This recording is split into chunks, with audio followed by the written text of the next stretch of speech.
threat behind that, Lauren. We do, and of course we've seen the Viper as well. Definitely caught the attention of the desk, so no need to linger on it because we are into the game. And Sentinels on the attacking side, the returning Reykjavik champions looking hot to trot. And G2, the unlikely boys who are going to have to prove something monstrous here. Awaken the beast that has truly been just sealed away. So let's see what they can bring. Round one already started up. Sentinels having a look towards that A side. Actually, straight away, the wall in place to prevent that cross into heaven, at least. Have to give some information away. Nuki going to be called upon here with the frenzy. Actually ignores the dash, but 10 still finds the opening. Sentinels trying to carve their way into A site right now, and Mixwell left to do nothing but sit inside screens. Now the poison orb going to go up, and that's going to potentially give a lot more control over to Sentinels as the spike is planted. Let's see how much ground they can get. It's like the springboard back in. Shazam does not care for it. He's leaning forward, catches the CT push from Mixwell as Dapper looking towards that playback through from the T side, that flank that will be coming in. We saw it slowly building with a Vova over that side, but he's got support, he's got Kellogg's here as well. But Sentinels, boys, they're a little different, they just don't miss. This is clean. The only one to draw blood so far is a Vova, that's 2. But there's an army in the way. This isn't going to happen. 8 HP, the dream's dead, Tens has got it, that's the first. Sentinels pick up where they left off. Actually, G2, in my eyes, the correct formation to deal with that, right? The only problem being Nuki kind of stuck there. Once that execution comes through, being on the raids, there's no real get out of jail free card right there. It's a one and done, and he didn't deliver on that front. So Sentinel's able to capitalize on that opening fairly easily.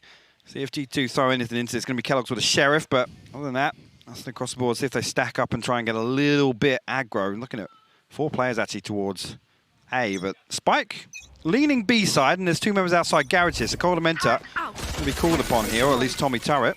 We'll give that information away. Tens and sick. Information gun on the back of it. They will retrieve the orb. But elsewhere, again, there's 2 players creeping through mid as well. Yeah, that's been catching my eye. And look at all the attention G2's putting it this way. They're about to get crunched on this. Poor Coldamenta. Very unfavorable scenario for him as Sentinels. Lovely start, very clean, and I want to see how they fare in these anti-ecos, I guess you could say. I mean, we have a Shorty and a Sheriff, not much else. This should be 5 alive. If you're looking at Sentinels as expectations, I mean, most of us, if we're being reasonable, probably chose between maybe Gambit, if you're more of an EMEA fan, NA, looking at Sentinels here, and if you're a bit weird like me, I go 100 Thieves. But these boys are the real deal. And as you can see, so far 5 standing, and Kellogg's is your last one there. Not going to get any bonuses there at all. Prime Gaming flawless, 2nd round. Sentinels looking sharp, and this isn't a surprise to us yet. This is going par for the course. Absolutely, and again, nothing really, gained by D2 in terms of how these first 2 rounds have played out. I think actually Sentinels are going to look to obviously capitalize on this, on the SMGs here, maybe stack up for a full-on site here early on. G2 going to be called upon very early in this round. Again, I don't want to see them lean too heavily forward. This time looks like it's spread pretty thin. It's only Mixwell at the minute towards screens on A. It's double stack towards B tower, actually, with a Vova down towards garage.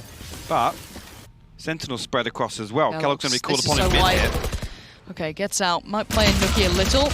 Didn't quite get the pickup he wanted, and damage not quite being done until then. Coldamenta going to draw blood over by Mailroom, and they are actually greeting the challenge in towards middle, keeping them just at arm's length, maybe just far enough for those rifles to ring through. But bear in mind, statistically speaking, and just by every account statistically, and any way you want to look at this, G2 should be able to convert this round, but those SMGs, when brought up nice and close, if they can keep pressuring mid, can still do damage. Now again, this pressure is between Nuki and Kellogg's.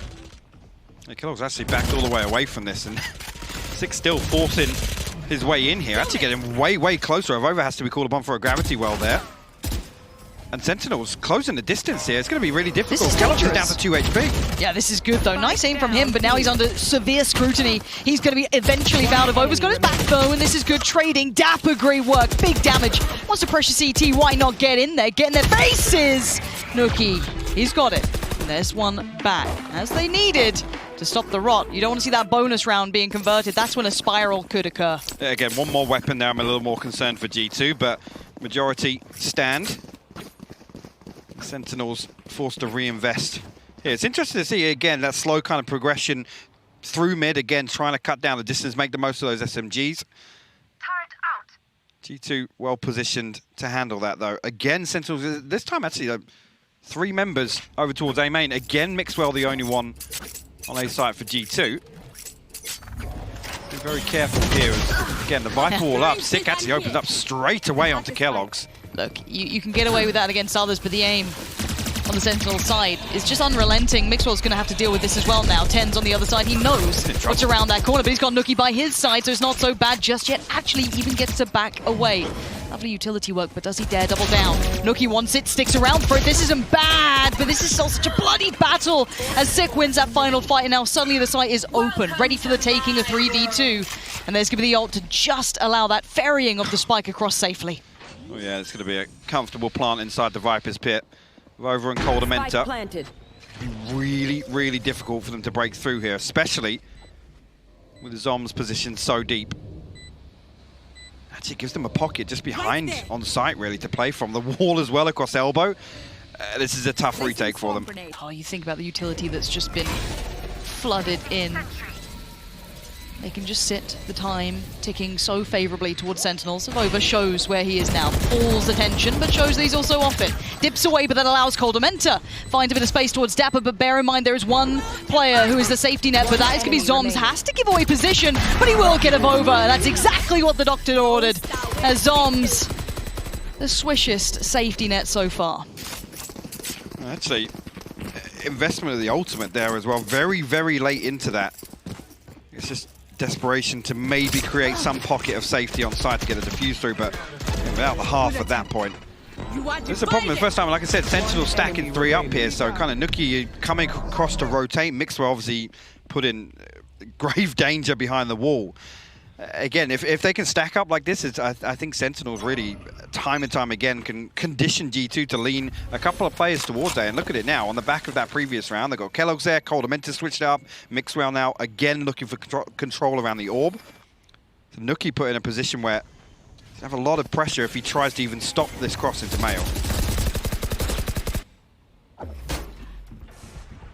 This round again, G2 have a couple of bits and pieces. Mixwell and Nookie getting the Spectres, a couple of Sheriffs to supplement, but it's very light in comparison, of course, to Sentinels, who are sitting quite flush. Shaz on the Spectre, the rest all locked and loaded, but maybe feeling out what they're coming up against. No real rush on this one yet. Yes, the wall's invested, and Ten's showing a little leg, but it's not too much to worry about just yet. 58 seconds, and there's the first contact. Sick with a comfortable opening, looking like they want to get towards B now. Take that space that's been given and allow Tens that freedom to roam a little further forward, clear the site, and you can already see those defensive lines are starting to build up around this site. Dapper, good awareness by Kellogg's, at least to the possibility. Coldamenta actually good for the trade. One weapon retrieved at least in mid, but how much more they can do in this round. Sentinels with a man advantage, and it's tough to break through here with 2 SMGs. Coldamenta can even get out of that smoke, actually. Sick. For a moment, glanced away, and actually Coldamenta finds one. Yeah, but it's instantly traded. That's the beauty there of Tens coming around, but it is going to be found again by Nookie, so there's a bit of a back and forth here, but Mixwell just ain't geared out for it, as Tens is just locked in the back of the site, and Zoms is the one to shut it out. This is comfortable from Sentinels. Yes, a couple of kills here and there, but I'm looking at rounds now. This is not a comfy map for G2. If you look statistically, sure, you may look at it on first glance and go, oh, that's okay. But think outside that one game they played recently, it's all been relatively far in the past. This has not been a map that they sit on, so this is a gorgeous take. On your screen. Let's go. They're feeling themselves. They're pumped up, and why not? This is the first step on the stage for them. They have to reclaim that reputation that obviously followed them off the back of Reykjavik, they're the #1. And again, I've not seen a team look so comfortable with the target on their back as they do. Shazam actually going to pop. Blade Storm up the rip here. Kellogg's actually with the operator online. He's going towards B main here. Nookie invests the showstopper, but nothing on the other side of it. That's a lot of utility getting sent out here by Nookie just to try and slow down this push or try and regain some control. Nice, actually, Tens will find 2 there. Tens and Zoms full. Yeah, that's so well done by Nookie. Finally taking a little bit of, I guess, proactive play towards middle, even though he's been pretty much dictated to by that man. Even just the audio cue forced his hand earlier on, and now Shazam is not done yet. He still has to do some more, because Dapper just got caught off trying to play up towards A. Can Shaz do something miraculous here? Knives out. It's time to go. Has to find the player just around that corner. He knows what he's got to do. And no, it's not worked out well. Coldamenta, lovely, lovely play there. Very calm and collected. The problem here, again, Dapper, we've seen him in another situation. Coldamenta this time around waiting there. Obviously, anticipating that lurk. That's going to be the big problem for G2. If they can actually spread thin enough where they can greet this presence in mid, they can maintain control and look to Kellogg's on the operator to do that towards B garage at least. But Dapper is going to be a constant threat throughout this half. And actually, Sentinels now. Sheriff's across the border. Stinger. On the side of Dapper. We went real Australian on that. Stinger. Stinger. Bit sharky. Bit sharky out here today. But we'll see what it looks like. This is a... I mean, we've got 4 sheriffs. So a little bit of a Shiko here. Yeah, maybe they can punish these closer angles. But G2 well aware, of course, of the economy. Maybe not the Stinger. So going to have to respect that. And sit a little deeper. Make it hard work. The Sentinels do at least get a little bit of ground gain towards that A site. But Coldamenta still just happy to sit back. Spam away. Not too many worries just yet. How much room is Shaz going to be given here? That's what makes me nervous. This is what I'm talking about. Kellogg's being in position with the operator to greet kind of the other side of this plate. And that's on the back of that contact on A, right? So absolutely can't fault Zoms for trying to find something in there, but that's what I'm looking for G2, is remaining composed, keeping that structure and formation on the defensive half. They could overwhelm here so easily, though. Yeah, there it is. That's the problem. There it is, Oh, my word. Welcome to NA Valorant, boys. It hits different out here. That's an op now gone. They've got the site to themselves. Keep in mind, Shaz was holding that rotation, too. They're going to be so aware of where people are. Shaz can now get that spike plant. They're going to be getting the res back up. It's all 5 standing now against 3. And this is just panic stations galore. Look at this play coming out. Dapper is just a rock for this side. And you had no right getting this round, but it looks like it's theirs. Unless Coldamenta wants to clutch this one out. A 1v3 now presented. And he's got to get this done, but it ain't easy. And it's not going to happen. Dapper and Sentinels. What a way to turn it around. And this is the problem. You talk about the composure for G2. You give Sentinels an inch, they will take a mile. And that was just systematically breaking down the weaker sides of G2's defense. And Ten's in perfect position to punish Kellogg's there. It's just insane to watch that. And that's the thing, as soon as those weapons come through, even with the lockdown. I love this. Look at it, look at it. Oh, no. Oh, yo, shout out to cameraman, whichever one called. They're like, okay, fine. We're going to get some good B-roll today. One? Yeah, no, we are. To, yeah. Find the one yelling, find the one real sad. There it is, gorgeous. We do have a timeout. And that's going to be a tilter as well. That's a round where you're like, okay, well, they've got a Stinger, a couple of Sheriffs. Okay, we'll just play this pretty chill, sit back, sit deep. Maybe don't ego challenge people like Tens, don't just sit on angle. Not usually advisable, no. There's like a safety, warning on it, like, do not do this, you know what I mean? Like, again, I think something that we talked about throughout, the regular season leading into this was the mechanical ability of some of the North American players. It does push pretty high, and they are able to bring that out whenever required, and I think we're seeing a little taste of it here. I'm not saying it wouldn't have happened to other teams. This is not a stronghold for G2, if we're going to be sensible about this, which I'm sure chat and everyone at home watching are being sensible, right? We're not, obviously. We're not overly getting into it, right? We wouldn't lean into that. No. Not a chance. Not a chance. Could be us. Could not be us. But no, again, I think this is going to be a stark awakening for G2 here. And maybe it's going to be hard to bound back. Again, this is a map that I will say should go to Sentinels. So again, how do they then fire it back up without getting a little down in the dumps? Because you can see it. They're out of their chairs. They are happy to get in their heads. Yeah, absolutely. And I think the key thing here is we're really, yes, they were tested the other day versus F4Q, but G2 now have to prove to us that they're able to innovate and adapt on the fly, because Sentinels are one of the quickest to pivot one way or the other. And again, all credit to Shazam on that front in terms of the in-game leadership. But take a look at this round now. Sentinels much slower in approach. 3 over towards A main here. Spike sat comfortably with Zoms, and Kellogg's with a Blade Storm, actually. Not given anything. Sentinels are anticipating. G2 pushing forward, making the most of this lesser purchase, but Kellogg's will be forced back now. Shazam creeping ever closer towards Nuki. Might get caught there, actually. Damn, a rare miss from him. Well, uncharacteristic, but Tens has still been let off the leash. Shaz still watching for that reaggress, catches it too. Nuki. Sentinels are just too aware of this, and Tens has followed Coldamenta comfortably. This is looking like they're trying to find those little gaps in the approach, and they're just not being presented. Shazam's like, well, I've seen what you're up to, I get the idea, but it's not happening here, boys. A 4v1 of Over and a Spectre.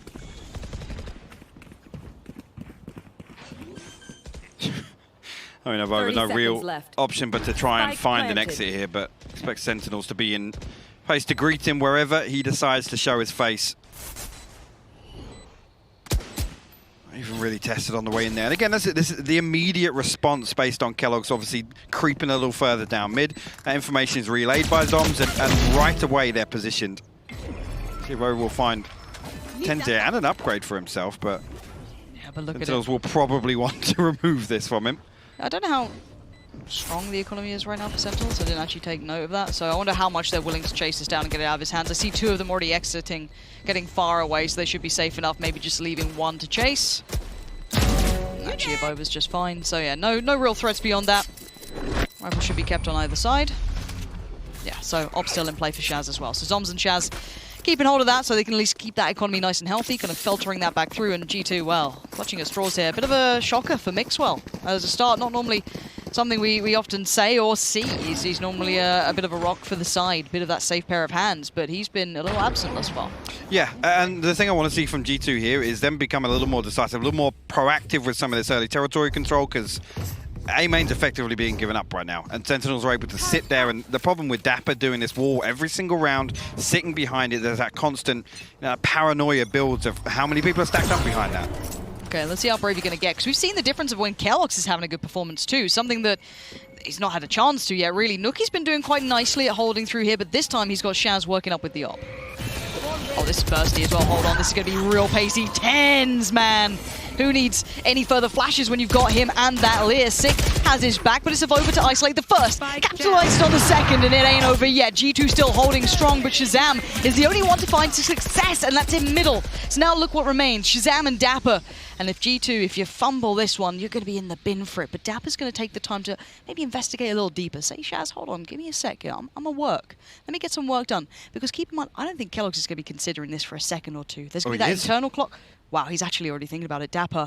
Yeah, well done, Kellogg's. Great decision-making there. And wow. G2 actually hold it down. I saw a world there where Sentinels were about to slice them apart. I think, again, Dapper going a little deeper than he maybe should have. I'd love to play with the Viper's Pit, throw down a little distraction on site, try and find that kill within spawn, but at the point you're walking towards stairs, you got to think maybe there's a possibility they're tucked in there, trying to maintain this spike control. But just coming back to this Kellogg's point, we talk about the composition here, and the other day what we called into question was kind of that support system behind Kellogg's, right? How do we enable him? How do we get him online? And this here, I mean, what does he have? It's the operator. It's almost kind of this. He has to be self-sufficient. I want to see if he gets punished this time, because he's been going for this peak a couple of times now. Shaz is looking for, I guess, something out this way. Maybe starting to read into this, but look who's around the corner. Mixwell, are you trying to find an angle on that? This is just pixels apart here. The spray, it's not beautiful, but it does find intended target. Shaz, though, this man's on a mission. Take down Heaven control. Can't quite get it that time, though. Nuki, once again, steadfast. Holds Heaven. Look at that spike. Yeah, my eyes go straight towards over here. Obviously, Sick does have that wall to get himself safe passage. That's it. The Cosmic Divide going to come up as well. Just to make absolutely sure elsewhere, Nuki will find 10s, but again, it's just to allow Sick and Zoms access to B site here. Avover tucked up behind, and Goldamenta in hell. Now a 2v4. Ultimate's available for G2 as well. Yeah, plenty to work with here. Placing sentry. Now we wait patiently for that playback through. They're already quite close here, G2, just around this corner. Sick and Zoms. One back site, one towards main. The first challenge. It falls, no trade. Kellogg's is going to go down. There's nothing more. It's Nuki. Great round from Nuki there, and a couple of the others chiming in well, but I've got to say it, between, in my mind, Avover and Nuki right now, we have the pillars that are keeping G2 competitive in this. Yeah, and again, I mean, Avover is synonymous with playing that anchor role, and time again, he's able to bail G2 out. But in this series, he's really going to be tested, right? And we've seen it a couple of times now. Sentinels, they're testing the water, they're dipping their toes elsewhere, and they have such a good read on when to hit these rotations, right? When to catch G2 out, create their own gap almost to the defense. And this is another perfect example. Yes, a head count maybe is a consideration to make here, but G2 remain composed on the retake, and they only leave one. Why is he not swinging that guy behind the wall? It's so fucked. That's TNT. Alright, let's put out the top, guys. Yeah. Crazy. Seems like that was a little bit of a weird round in their mind. Yeah. Odd. Huh. Are they allowed to say that word and I'm not? Fine. Alright, fine. But yeah, I think something I was kind of considering coming into this as well was that there's a chance that G2 are able to, I guess, wake a bit of a beast, right? They are a sleeping giant to an extent. We don't know the depth of this roster. I think we saw the run coming into this, the qualification to this, and we all went, wow, okay, that's quite surprising. But they did suffer losses. It wasn't flawless. It wasn't perfect. They lost to, who was it? I think Supermassive Blaze, Gambit, Ascend, FPX, you know, a couple of big names. But they also were able to best a couple of other big names. Fnatic were also some of the, you know, the victims that fell to the likes of G2 and many, many others. So again, it's very hard to categorize G2 right now. They're still in that rebuilding phase, but looking at Sentinels coming into this, gleaming record, just so good. You know, they're going back home from school real proud, putting it up on the fridge. So I'm still waiting with bated breath at G2. I'm just looking at them at this point. I mean, I come out of that first series that we saw, and I wasn't absolutely sold. And that's the concern. Again, if you talk about just on paper, expectations coming into a series, what we want to see. And that map 2 still sticks out for me, right? Mm-hmm. We start talking about depth and being really tested or pushed to kind of explore these other possibilities in the playbook. Kellogg's on the stage just didn't convince me, and that's kind of a telling factor for a lot of these other things that we discussed. So this in particular, perfect example, right? Kellogg's is called upon to be self-sufficient, to be finding those open duels. I'm concerned for the attack. What does that look like for G2? Where is Kellogg's going to find, you know, the ability to be solo pushing and finding space versus a team like Sentinels? No, and you're right, and they are seasoned with dealing with that sort of play, especially from anyone. I mean, the entire region is known for this aggressive play that can just open up off the back of incredible individual skill, be it coupled with that support from the rest of the teammates, of course. But again, you have some of the most headline superstars hailing from NA right now. I think we don't need to sugarcoat the pill. NA is secret. leading. Yeah. No, they picked up the Reykjavik win, and you know, rightly so, the way these boys performed. Truly impressive. Oh, no, don't agree? Fair enough. But, Be really upset with that. Yeah, I know. Sorry I called you guys first. No, they can't hear us, I'm kidding. Relax. Before there's more Reddit threads, we don't need it. But as we stand, we're just getting the, hopefully, gear issues fixed out. Everyone comfortable. Don't want any excuses. No, of course not. Of course not. G2's social media team probably really pushed for excuses at some point today, maybe? You think? I would never say such things. No? They rented a damn plane. You think I'm saying that? Do you think there's a follow-up banner for that plane? Do you think they've already recorded it too? They've got like 3 other versions. When they win, if they lose. Can you imagine? All bases covered. This is our clown thing that was actually the Sentinels social media manager, whoever it is, they're pulling OT. I've appreciated the lead up to this, and be it forced or not, I think is something beyond the point, because if it gives us a close game with excitement, I'm all aboard it. And like NA and EU needed more fuel to the fire, right? Like the 2 regions have been insufferable at each other's throats the entire time after Reykjavik, and even leading in. It looks like we're ready to go. Coffee being consumed from the beautiful shop. Maybe get a Red Bull instead. Way better. But for now, we jump back through to this and have to see where we left off. The money has been humbled for Sentinels. Sick with the Spectre here. Again, Sentinels going to focus their efforts towards mid. And actually, nobody even hold this. Nuki going to be called upon here, but Sick actually finds the opener here. Response from G2's got to be fast. There's only 2 more players here to defend. Mixwell actually missing that orb onto Hell. I expect that was the intended. What's down available? Yeah, there's only 1 member towards B main here. The alarm bot's going to spot that out if Dapper decides to push on through. Sentinels now, they found a kill. Yeah, Trying to spread the foot. Look at Kellogg's though. I'm waiting to see if Shazam can start exploiting any rotations as well.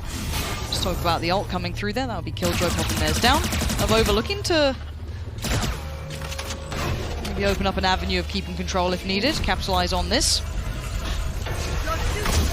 Time bought. Res came in. A lot invested into this round though, considering Tens has got the upgrade now. You got Nuki just with the showstopper, no main weapon, and he's going to get absolutely ripped apart there. Shazam finds the opener. Mixwell will trade it out. Sentinel looked to pile on the pressure. Yeah, they do. Mixwell isn't alone here. Cold Dementor apparently had his back. What is Sentinels doing? How are they converting some of these rounds potentially? There's 3 now left. Great work from Zombs. We didn't expect the follow-up from Avova. Now a 3v2. Up in the hands of Kellogg's and Avova with the rifle. But the site is completely under wraps by Sentinels. Post-plant now, 2 rifles collected, put into the hands of TenZ. Dapper, Sick, all just fine. TenZ going to put himself as the tip of the spear to swing if needed. Kellogg starts to maybe have a little look around. Starts his foray into this. Avova just starting to lean through. And TenZ caught one. And now Kellogg's, run as much as you might. They're not going to let you leave. Sentinels! This is twice now. This is twice now this has happened on weaker buys that G2 have just been slowly suffocated. And this is the first time they've strung together a 2-round victory as well. Sick, just no respect to any of this utility here. And this is the problem. I think Nuki actually got his showstopper triggered there. So it was actually costed as well on top of the lockdown and the revive for G2 to try and swing that back in their favor. That is the biggest disaster you can look at. Yeah, Nuki, look at it. Ultimate's gone. Yeah, G2's mental is being tested here. Sentinels, there is never not a round that they're just not a danger, not a threat. They'll find something, they'll work for something, and this is that rude awakening. But it's still a decent half if G2 get maybe 5. I'd say it's manageable on 4, but it's tough. And for now, Mixwell gets that first touch of damage as we wait and see what happens here. Feeling safe. We'll try and actually get a ramp. Takes a lot of damage on the back of the snake bite and a bit of spam through that poison orb as well, but 3 members of G2 hit against Spike, just completely the other way. This is an attempt for Sentinels to pull rotations and it's working perfectly. Shazam swings out once again. Has to retreat though. Now it's just 1 man. It's Avova in position to try and hold down B. As soon as this hit doesn't come through, I want to see G2 moving, but look at them. They're stuck. They're all trying to they're trying to control A site when there's nothing there. It's the wall for Dapper that's keeping them. All right, Avova, what have you got for us? You have every player coming your way. You are in danger, you are under threat, and you're dead. Shazam! He doesn't need to see you to find you. He puts him to bed. Kisses him goodnight and says, see you in the next half. But 3 now stand. Coldamenta, Nuki, Mixwell. Spike now planted. And they have the way to work back in. They have so little information on the side of the map as well, playing back in from that A side. Shazam, happy to look towards heaven as well. Look for that drop down from rafters. Coldamenta is up there. Gonna be sick. Gets the first option to follow up. It's gonna be TenZ supporting him. And now just old Nuki, and they know where he is, and they're gonna start hunting him down. Nuki though denies for now. But time, High Pocket's starting to dwindle down. He's got 3 more to find. This feels almost impossible. It is absolutely impossible here. Nuki has to find another one before the way in, but Zombs will stop that from happening. Sentinels will close out 8-4 on the half, and nothing short of clinical in my eyes. Again, those 2 thrifty rounds stick out in my mind where G2 looking a little rattled. Again, to throw so much in terms of investment back into that round and it go the way it did, that's a killer. It is. It's going to be a bit of a mental block as well, I'm sure. You saw the timeout straight away after that too, so they're going to have to pull themselves back together after that one. Sentinels coming in and they are loud. They are incredibly loud. They are very much pumped up for this ready, and they know the rounds that are getting their heads, but I think we might be in for a treat in a second now. I don't want to get too ahead of myself. Once we know Sean's in place, we're diving down to him, because you know what? Why wait? NA's biggest fanboy. He's by the wall. Let's head down to Sean to break down one of his favorite moments from this first half. Thanks, Lauren. I feel really smug down here right now at this 8-4 score line, and Sentinels started off flying. Maybe G2 should have took that plane. Anyway, we have Dapper lining up some Viper utility to kick off this round. You can see right here he's going to launch his smoke, so let's go ahead and start the clip. We're going to just get a nice util lineup. And then we're going to hop into the minimap in a little bit. And this is a lurk smoke for that A ramp position. He also has the wall cutting through the A site. And I'm going to go ahead and talk to you about why that's important in a second. But what you're going to notice Sentinels does is they triple group inside of this Viper smoke. And then Dapper picks it up to drop it. They see the wall up at the top ramp. And let's pause here. So at this point, Sentinels is falling into a B-type strategy, right? Sentinels is a team that they don't have just one tactic on around. They have layers, right? If the heaven hit doesn't work for X, Y, or Z reason, we're going to fall into this strat now. Okay, so let's look how they can react. So again, Dapper's wall cutting through the A site. Why is this important? It blocks the vision from the A player, as well as when Sentinels goes up this ramp, it blocks the vision from this Sage right here in the back. She no longer has the sight line towards the ramp, so Sentinels are trying to eliminate all the possibilities of the deep angles so that way they can clear up box, right corner, as well as, the close vents angle. Once they realize that this Sage wall is up, everything changes. That changes the dynamic of the strat, and they're going to use the wall almost to confuse G2, right? It's not likely that a team would push through this Viper wall on an A hit. So now let's roll through a little bit, and I'll show you what you're going to see. You're going to see Shazam entering into this A site, into his own smoke. And this is a mechanic that's not very well known in the scene. It's the fact that Jett keeps vision throughout her dash. So he drops the smoke, dashes in, and if you look closely, he's hard clearing all of the left side of the site. So everyone's trailing him right now, and on their mini maps, the Raze shows up. He's giving the comm, and let's pause it one more time really quick. And you can see simultaneously while all this is going down, we have Zom smoking both screens and a tower. So Shazam dashing in, Ten's trading the kill. That's going to put him back on 150 health on a pistol round. And let's roll it through a little bit more here. So Shazam progresses up, and what I want to draw attention to now is the post-plant setup. Everything is so well thought out when you watch a Sentinels game. You have the spike going in the corner, you have Dapper holding below Hell right here, and his job is to hold the A ramp flank, which he has a wall conveniently there to help him. You have Shazam doubled up with Sick, holding the elbow position into screens, and what do you know? Actually, that smoke that Dapper picked up is now at screens. So everyone's utility serves a purpose, everything is used perfectly, and that, my friends, is why Sentinels locked in this split pick and is catching G2 off yet again. So back to you guys, Pansy and Hypoc. I hope you guys got something planned. Well, we've got nothing planned. We're just hanging out, honestly. We're just here watching. However, I do hope G2's got something planned. I hope so. I mean, we were talking about the innovation being tested for G2, and the perfect example from Sean there with the composition here. I don't know how much G2 are going to be able to achieve, right? A lot of this now relies on Kellogg's and Nuki. That goes without saying, but we're talking about finding opening jewels. Now, we look at the matchups, and again, Ten, Shazam, and arguably Sick in this scenario on the Sage. How successful are they going to be doing that? And how successful are they going to be across the entire half to not only build the comeback, but effectively attempt to win this? We're going to find out right about now. 8-4, Sentinels very much in the lead, but now it's the turn of G2 to breathe the aggressors. And speaking of, Kellogg's first man forward, joined by Nuki, takes out Sick, and it's quick. He's going to keep on going forward, and Zom's back of sight. Oh my Somehow manhandles two. The third, not too far for him. But the sight just precariously in control. Kellogg's, it wasn't pretty, but he gets the job done. That's 3 for him this round, and now 3v2. Dapper and Shazam. And Shaz has found a little bit of timing to this. Got ahead of Hold Avova. on.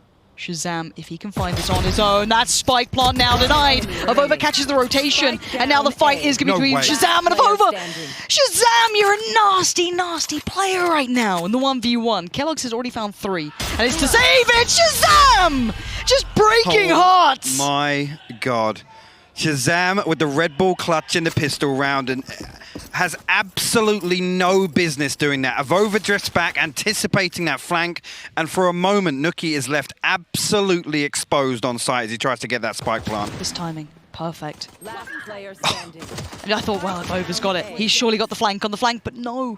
And then this fight, the tag, but Shaz is just that bit better. I think that was a let's go, baby. It looked like it. I'm not a great lip reader. No, but it's a classic. It's a classic. But what a way to kick it off. And yeah, it's the old Thanos thing of I just don't even know who you are. You're looking at these two. G2's making all these, social posts, trying to pump it up. You need some results to have a rivalry. And right now at 9-4 after that pistol. Uphill time now. G2 just being put in the blender. Shaz wants to free farm. Get those knives coming out nice and early. And he's going to do it again. Flawless Prime Gaming. Sponsors love this team. Definitely getting their quota from this matchup. Again, yeah, we're going to come in now. Obviously, a good opportunity for Sentinels to make use of carrying across all this weaponry from the previous, but G2 have to dig deep. The mental's being tested. Whether or not we've got anything from the playbook we're going to see them be able to find success with. But now, again, Sentinels expecting them to lean away from A, right? With these first 2 rounds going the way they've gone. I think G2 now got to reconsider their approach. Actually, seeing now on the minimap, you can see Sick and Tens looking a little feisty in mid. There you go. Tens all the way to bottom mid already. He might be going walkabouts. Tens unleashed. Avova seems cognizant that there's a chance that someone's had a bit of a walk down middle, and it's his job to try and keep control of that timing while the others explore those extremities. It's not an easy job. You can see Nookie every angle could contain that threat, but it's Zoms at the top by ramp, still with Spectres. This is the bonus. And it's already got a kill. That's lovely work from him. Couldn't convert on a second. That's a little bit out of reach, but already a trade effectively is not bad. 10 still posted, and Sentinel's actually able to lean away from this now. Dapper going to be called upon. I think maybe just spotting actually on that jump. He did actually, yeah. Kellogg's going to walk right through the snake by both of them, but Mixwell will close down the kill. They have control of B site now. Look how quickly the flank comes through though. Coldamentis still posted outside A main. No information here. He's effectively lost in this lurk right now. Sentinels could find a straight 3v3 if they're quick about this retake. See it. Tens quickly on it. Gets the tag, not the frag. Sick though, follows up well. That's Avova now gone. 3v2. And now a double stack towards that CT side is going to make it tricky for Shaz to find a clean entry. Yeah, it's not going to happen. Mixwell, good catch on that. Sick has got himself an upgrade here. So that's 1. And Kellogg's is now on red alert. A little worried, but Coldament has got his back. There it is, G2. Keeping in this one, 10-5. 3 kills for Sentinels though. Will keep the economy honest, even though they're able to turn around back in their favour. I don't think Kellogg's is onto that Blade Storm just yet. So can't even drop a weapon across really. Nookie on the Judge. A Spectre for Avova. Mixwell will be able to get the Vandal. Shazam Blade Storm already online with those first 2 rounds. Zom as well with the Cosmic Divide available. But again, it's look at this complete denial here by Dapper's utility again. Poison Orb will go over main. The thing is now they can use Zom's utility effectively, reactively, right? As soon as G2 shows something, they have that audible possibility. And this can only go on for so long. They don't have much to catch any flanks. They don't have a default. This has a time limit on it, and they're going to have to go soon enough. And it's going to be right about now. Kellogg's on in. Nookie to follow him. Mixwell not far behind. The site is going to be theirs. This is postured for a retake almost instantaneously, but Dapper down a little ahead of the spike plant, so it's not too bad. 6 aim is sharp today. Kellogg's feels the brunt of it as we already have Nookie going walkabouts, but the problem is you got Zoms ready and waiting. They're reading you like a book. They're about to close this chapter if you don't pick up the pace. Look at this. Sick just walks back in. This is my site.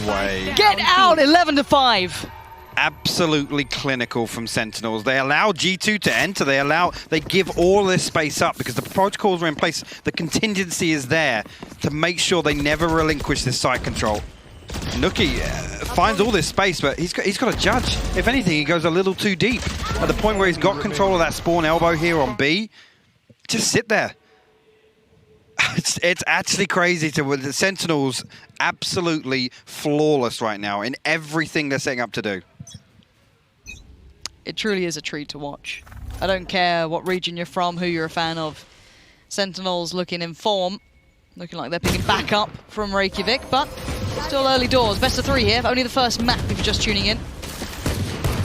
This was Sentinel's choice, no surprise to the G2 fans. You know, this is not normally within the wheelhouse, and we are seeing obviously a weaker purchase. 1 rifle, the hero rifle on Coldamenta. Shazam. Oh God, they line up. Don't make him just ring the bell. That's 2 easy frags. Make it a 3rd. He's putting on a show. Make it so easy. He looks so comfortable. And the last 2, not really a threat right now. Rookie's still bottom mid. Sheriff in hand. Paint still available, but again, at this point, there's no real value in doing any damage to the economy of Sentinels. Spam comes through from Shazam. Coldament will find 1, but don't expect Sentinels now to be over-peaking on this. Oh, he's going to swap the barrel there. Yeah, another 3v. Man. The 4th for Shazam. Is he good for the ace? A little eco farm just to close things out. There it is. Anything they can't do right now?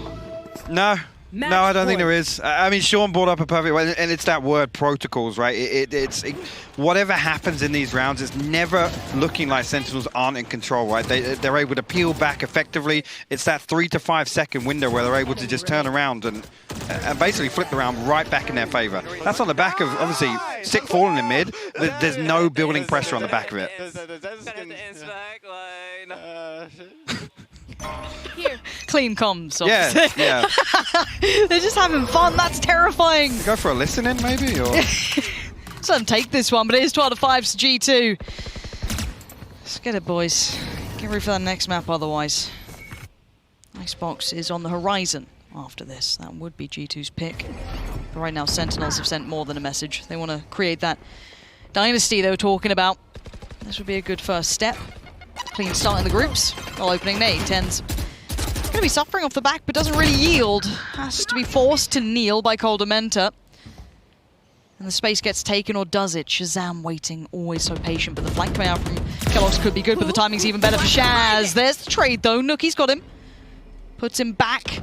Som's back sight now. He's got 4 players coming his way. 1 left, 1 right, 1 up top. They're just about everywhere, and he can't deal with all those angles. Too many to find as Dapper. Your last one, a little further out. You ever heard the story of the 1v5? I don't think I want to. I've seen enough already. You seen enough? All right. Well, Dapper going to give it his best shot. No reason not to. Up through those vents, but he's being watched. Kellogg's eyes trained on it. And he's going to at least get the reward from that. 12 to 6. It's going to be a mountain to climb to come back into this one, though. It is indeed, and the thing is, you look at that round and it's an anomaly, right? It's very rare that you're able to get to a position where you can overwhelm Sentinels, and that's what I feel happened there. This comes back to the same thing, right? You've got to become innovative in the ways that you can be able to achieve the same thing here. Kellogg's, a couple of nice kills there, but We need again, consistency, man. We need it across the board. Exactly. You need him to be doing that every single round. Every single round. Yo, nice shot, bro. Yo, nice shot. Nice shot, bro. Cool. Just completely unfazed. Oh, it just doesn't make you feel good, and that star is going to be making Shaz smile like the Cheshire Cat. Already 2 big stars. Tom's like, well, look, we let you have a nice couple of rounds. James feeling good. We're going to shut it down. Sentinels just flexing, flawlessly closing out in that final round. I mean, you look at that last round and it's just like G2 are like, okay, guys, let's try and go A again. There's no real intention. The utility's not in place. None of these key spots are even pressured by G2 on the way in. And again, a little misuse of potentially the wall or the blast pack there, but it's flaky. I'm worried for the next map. We saw them tested the other day, which again, you could say was a bit of surprise. I expected G2 to walk their opening series and they didn't. And I'm starting to see similar trends here, particularly in some of these. Look at this. Yeah, it's just... There's no pressure on Shazam whatsoever. None. He's just living comfortably. No one really going to get close, and even this, like Zoms, just doesn't even break a sweat. Look at it. Look at that. Champions. You can see as to why. These boys have not taken their foot off the pedal at all. After Reykjavik, still looking so solid, so sharp. And, I mean, for the rest of the tournament, this is also sending a message saying... Oh, absolutely. We are still the kings here. The crown, it may be a little heavy, but we're just fine. I mean, the interesting thing, obviously, you're hearing Shazam talk about how he feels. They're not pressured, right? And most teams, you know, they put a target on their back if they're successful. They're coming in, it's like, hey, guys, the pressure's on you to step up to our level. I think that's a clear psychological advantage. You come into a game like this, and like I said, you question the depth of the playbook. You question, you know, how are they able to be versatile? I'm talking about G2 here. And we just didn't see any of that in this matchup. And that's a really interesting take on that, of normally the pressure is on the team that's in that first spot, right? The team that is leading the fray. Exactly. Because how many of them eventually fall, right? Eventually they get too stuck in their ways, but Sentinels are just constantly adapting. And they're just pumped up. They're loving it. These boys live and breathe this game. That's it. I don't know how to other way to say it. And G2 had a couple of moments. It's not been completely one-sided, but the caliber of Dabs is just truly in favor of Sentinels. It really is. I mean, obviously, coming into next box, Icebox, I mean, again, can we expect a total revamp from G2 and a complete pace change? I hope so. Is it going to be effective? No, because you think towards the win conditions for Sentinels there, Yeah. I think they're too damn strong for G2 to handle. Well, these are questions that hopefully the desk can maybe address. What can G2 do with Icebox on the horizon? And, well, maybe you can break down a couple of things that maybe went astray. However, you're going to find out all those answers to the questions after the break. So, guys, stick around.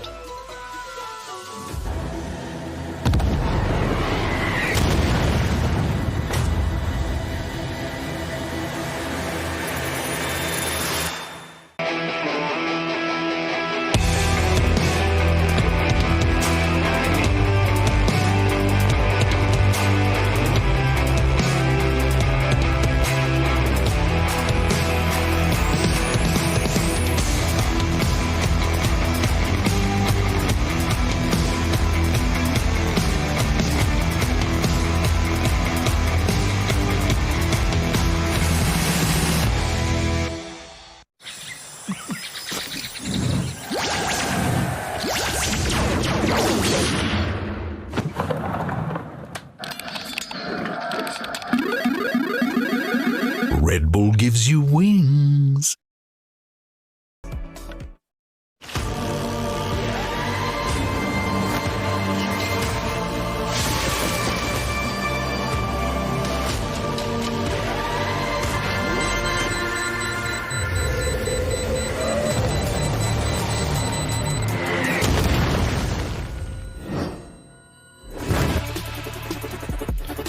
Welcome back to Masters Berlin, where any concern about a slow start for our reigning Masters champions and Sentinels can be promptly thrown straight out the window because Geo, holy crap, they did not miss a beat here in map number 1 on Split. My dude, I said NA are the best region. You did say that. It's not that I didn't believe you. I just wasn't sure that it was going to be that dominant. What do you think about that?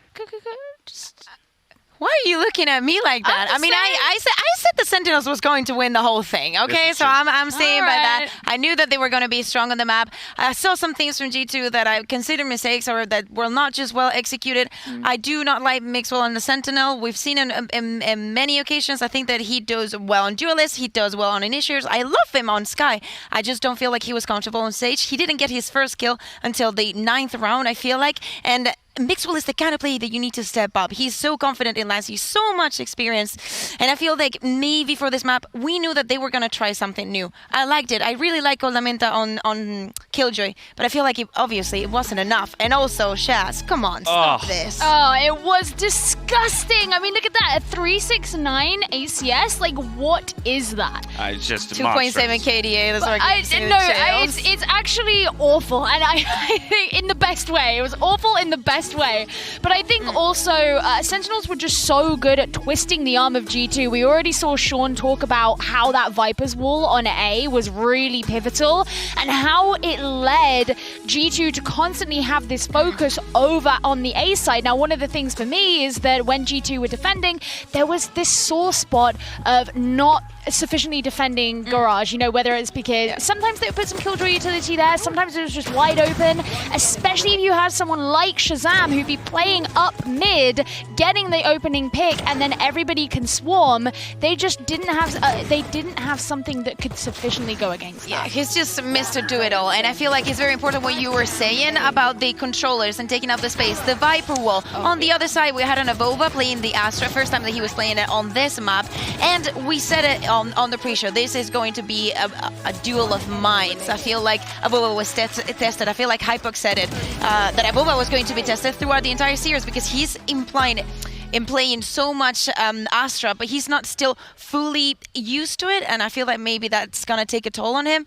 He did great, still missing Mixwell here. Let's see what they can do on Icebox. I just think, you know, like talking about the controller play and the Viper and whatever as if that was by someone who always plays Viper. The fact it was Dapper who usually I loved it. I loved it. Like, hello, welcome to the world. It reminds me a lot of what Gambit does. The double controller, I'm a big fan. I think it's like one of my favorite compositions. And looking at this, look at that first buff percentage, 21%. That means that at least 1 out of 5 rounds he gets the Exactly. first kill. That is that is amazing to see on someone that, I mean, he just can do everything. I'm really concerned because on Icebox we might see him again on the Jet, and he looks unstoppable today. Yeah, if he brings any more of that magic in map 2, then it might be just wrapped up and done like that. I'll also call out that round 11, and Hypok called it out in the cast as well. Round 11 thrifty by Sentinels. Oh, I have it written down Not only here. do they get the win, but they no. pull out the showstopper, they pull out the lockdown, and they pull out the Sage Res, all from G2. I mean, that was a disastrous round if you're on the side of G2. I feel it's what you get when you try and test and stuff. They were like, okay, we know that they're on an eco. We want to use the rest, but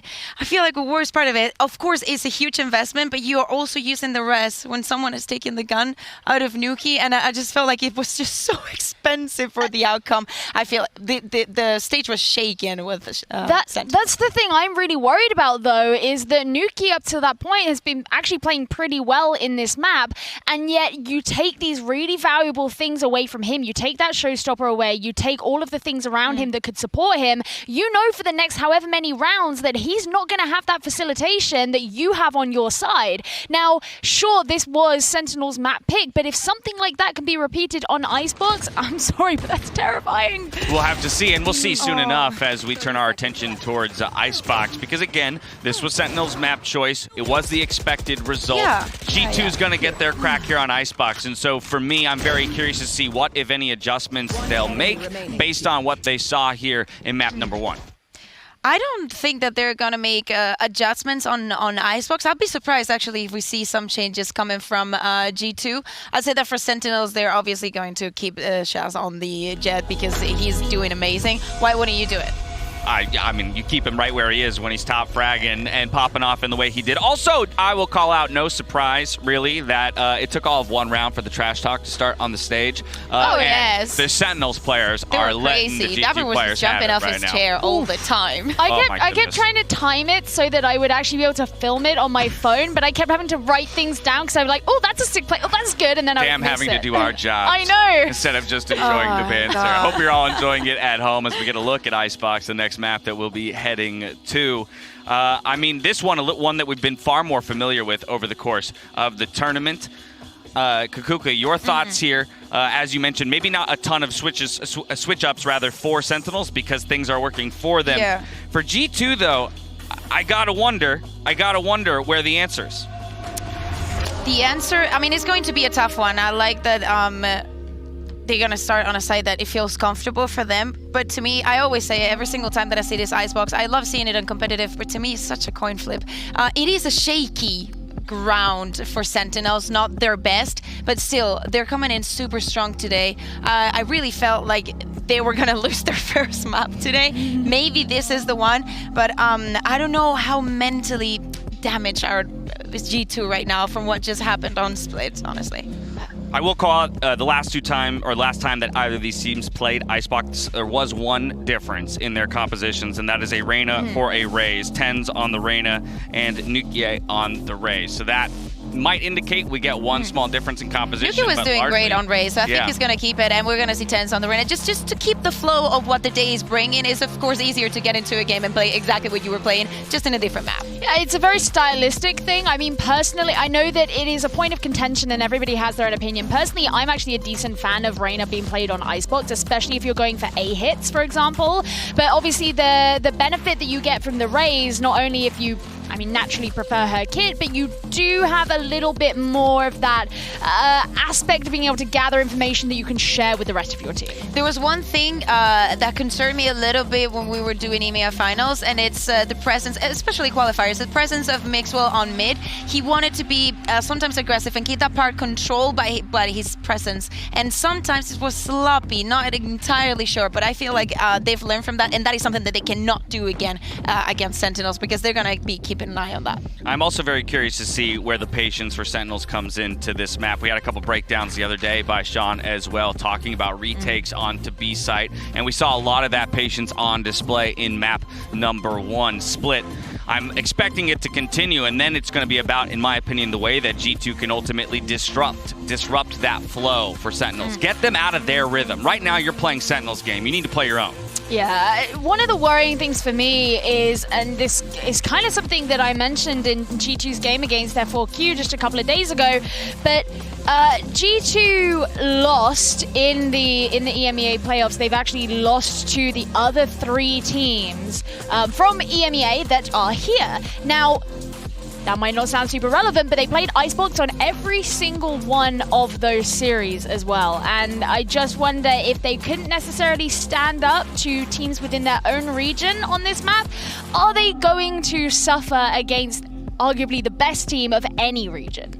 Yeah, they're like right in the middle. We cannot say that their stats are the best, but I also feel like they've been trying a lot of stuff. We also saw Nuki on Omen in one of the matches, so that was still qualifiers, but still, they've been testing on almost every single map, but this split, we just saw what they were preparing for it. I don't think that there's going to be major differences on Icebox, because I feel like after their last win against Gambit, they're feeling more comfortable and more centered in what they want to do and what their strengths are on the map.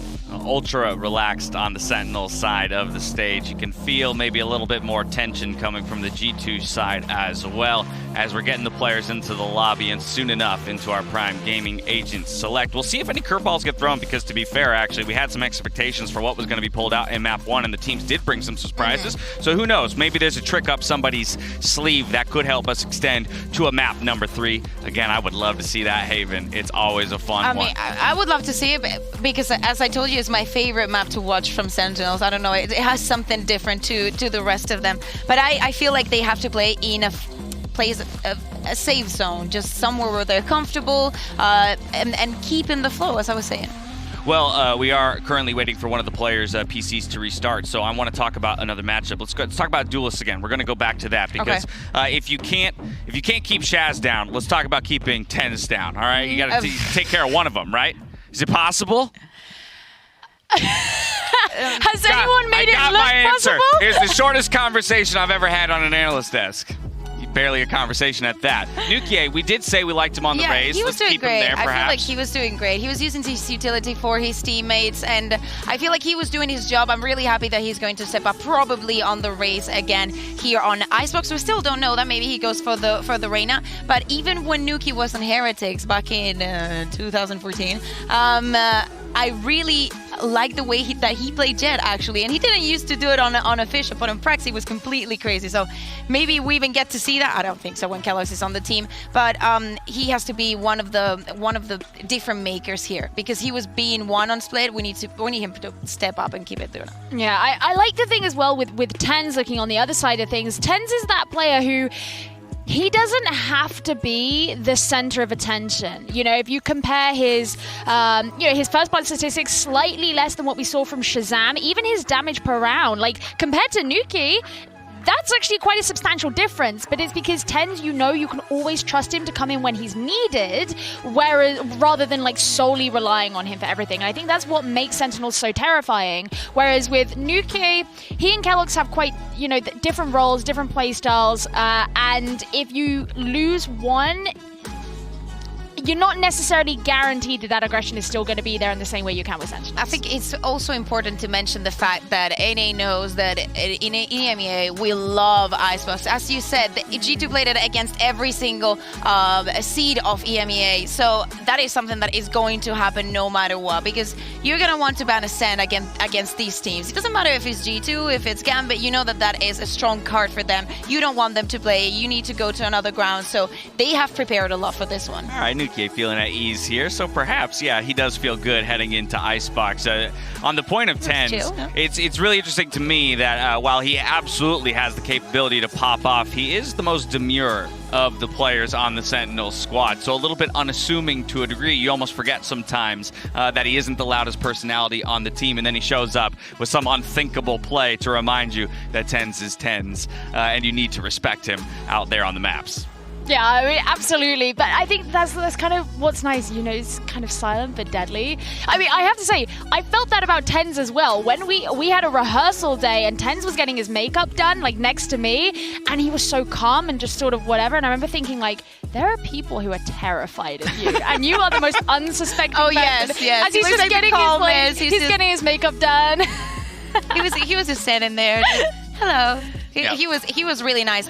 I also think that it's not the same playing Reyna on Split as impactful as it is on Icebox, because it's gonna help you a lot pushing into different zones of the map and helping Stras on that task. Yeah, I mean, I mentioned earlier about particularly on A pushes, right? You're really going to be looking to that Reyna because you come around the corner, you need to use the Leer, oftentimes combined with the Owl Drone too of the Sova, and that's going to give you all that initiation power that you need.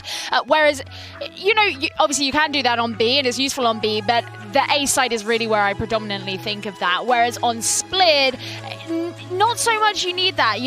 If you're looking at like the B site on Split, for example, you want to be thinking of your Razes, your Jets who can dash straight into the side, less so than, I'm going to initiate with a Leer. Well, people rightfully afraid of Tens out there on the maps, but they should also be afraid of Shazam when he's pulling off plays like this. Our Verizon high-speed moment from our previous game on Split. Round 13 pistol round. Walk me through a Kukuka. Oh, I love this because he gets this kill on a Bova, I feel. And oh my god, this was so... Why did he play it so fast? Because we knew that it ended up... It was watch it again. I really like how he sneaks in. The timing is so wrong with the Bova. He was, I think, keeping an eye on Dapper, and it's just Shazam. I think he did the same on the next round, but it's not as flashy, because after winning pistols, I mean, against the Nico, it's just not that big of a deal. Yeah, definitely less impressive, but 6 kills across 2 rounds is going to make you feel good. And again, you saw him throw the arms up across the stage, letting G2 know what's up as he pulls off the clutch in the pistol round to make the map feel as dominant as it was. Oh, yeah, absolutely. And I love that you just talking about it there, you're getting excited as well. Yeah. We've already seen it.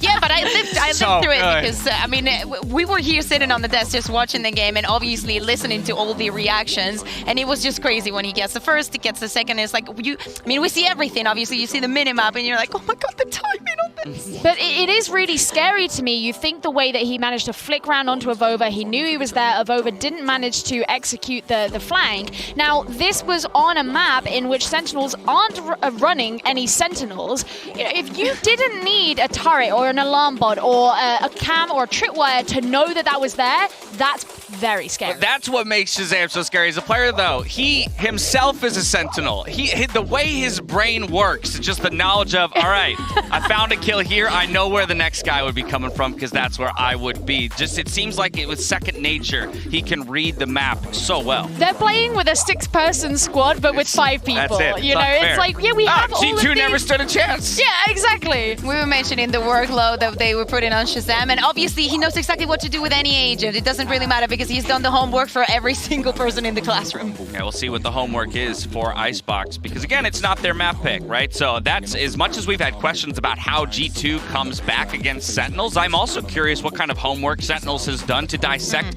G2's Icebox play. Is there any holes in G2's Icebox play that can be easily exploited? I feel like on Split, they decided to give G2 a lot of space and just play a little bit more on retake, forcing them to go on the execute and making that huge investment, and then just breaking it and breaking their tempo when they thought that they were getting more comfortable. We saw it a lot onto B, and I feel like this is exactly what they have to do on this map as well. I'm just having a look at Sentinel's history on Icebox. How's it look? Well, since the start of February, they've only lost on it twice. Yeah, but they're pretty close all right. up results. Yeah, but it's still scary. Of course it's scary. It's a They're the best team in the world. They're going to be scary no matter what lens you look at them through.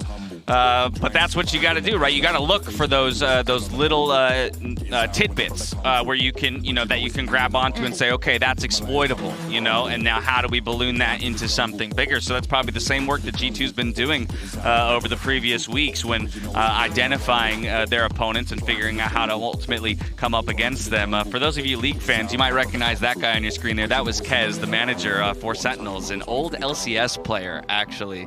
I had a grand time seeing him in Reykjavik. Maybe it's just me nerding out about You have these some stuff. information that we don't have. What, Kez? You guys don't know who he is? A No. League player. Great. He's fantastic. Anyway. I'm Dash, and I love League of Legends. I do love League of I Legends. wonder what champions I they're also gonna love pick. Valorant. I only play I've RMs been and pretty TFT. good after that first day. I've been getting a lot better about that. I can play some TFT while we're waiting for this, actually. All right, what's your comp? For TFT? Yeah. On this set? Yeah. Let me think. What do I want to go? I'll probably go with some Sentinels. There it is. That was Kismet right there.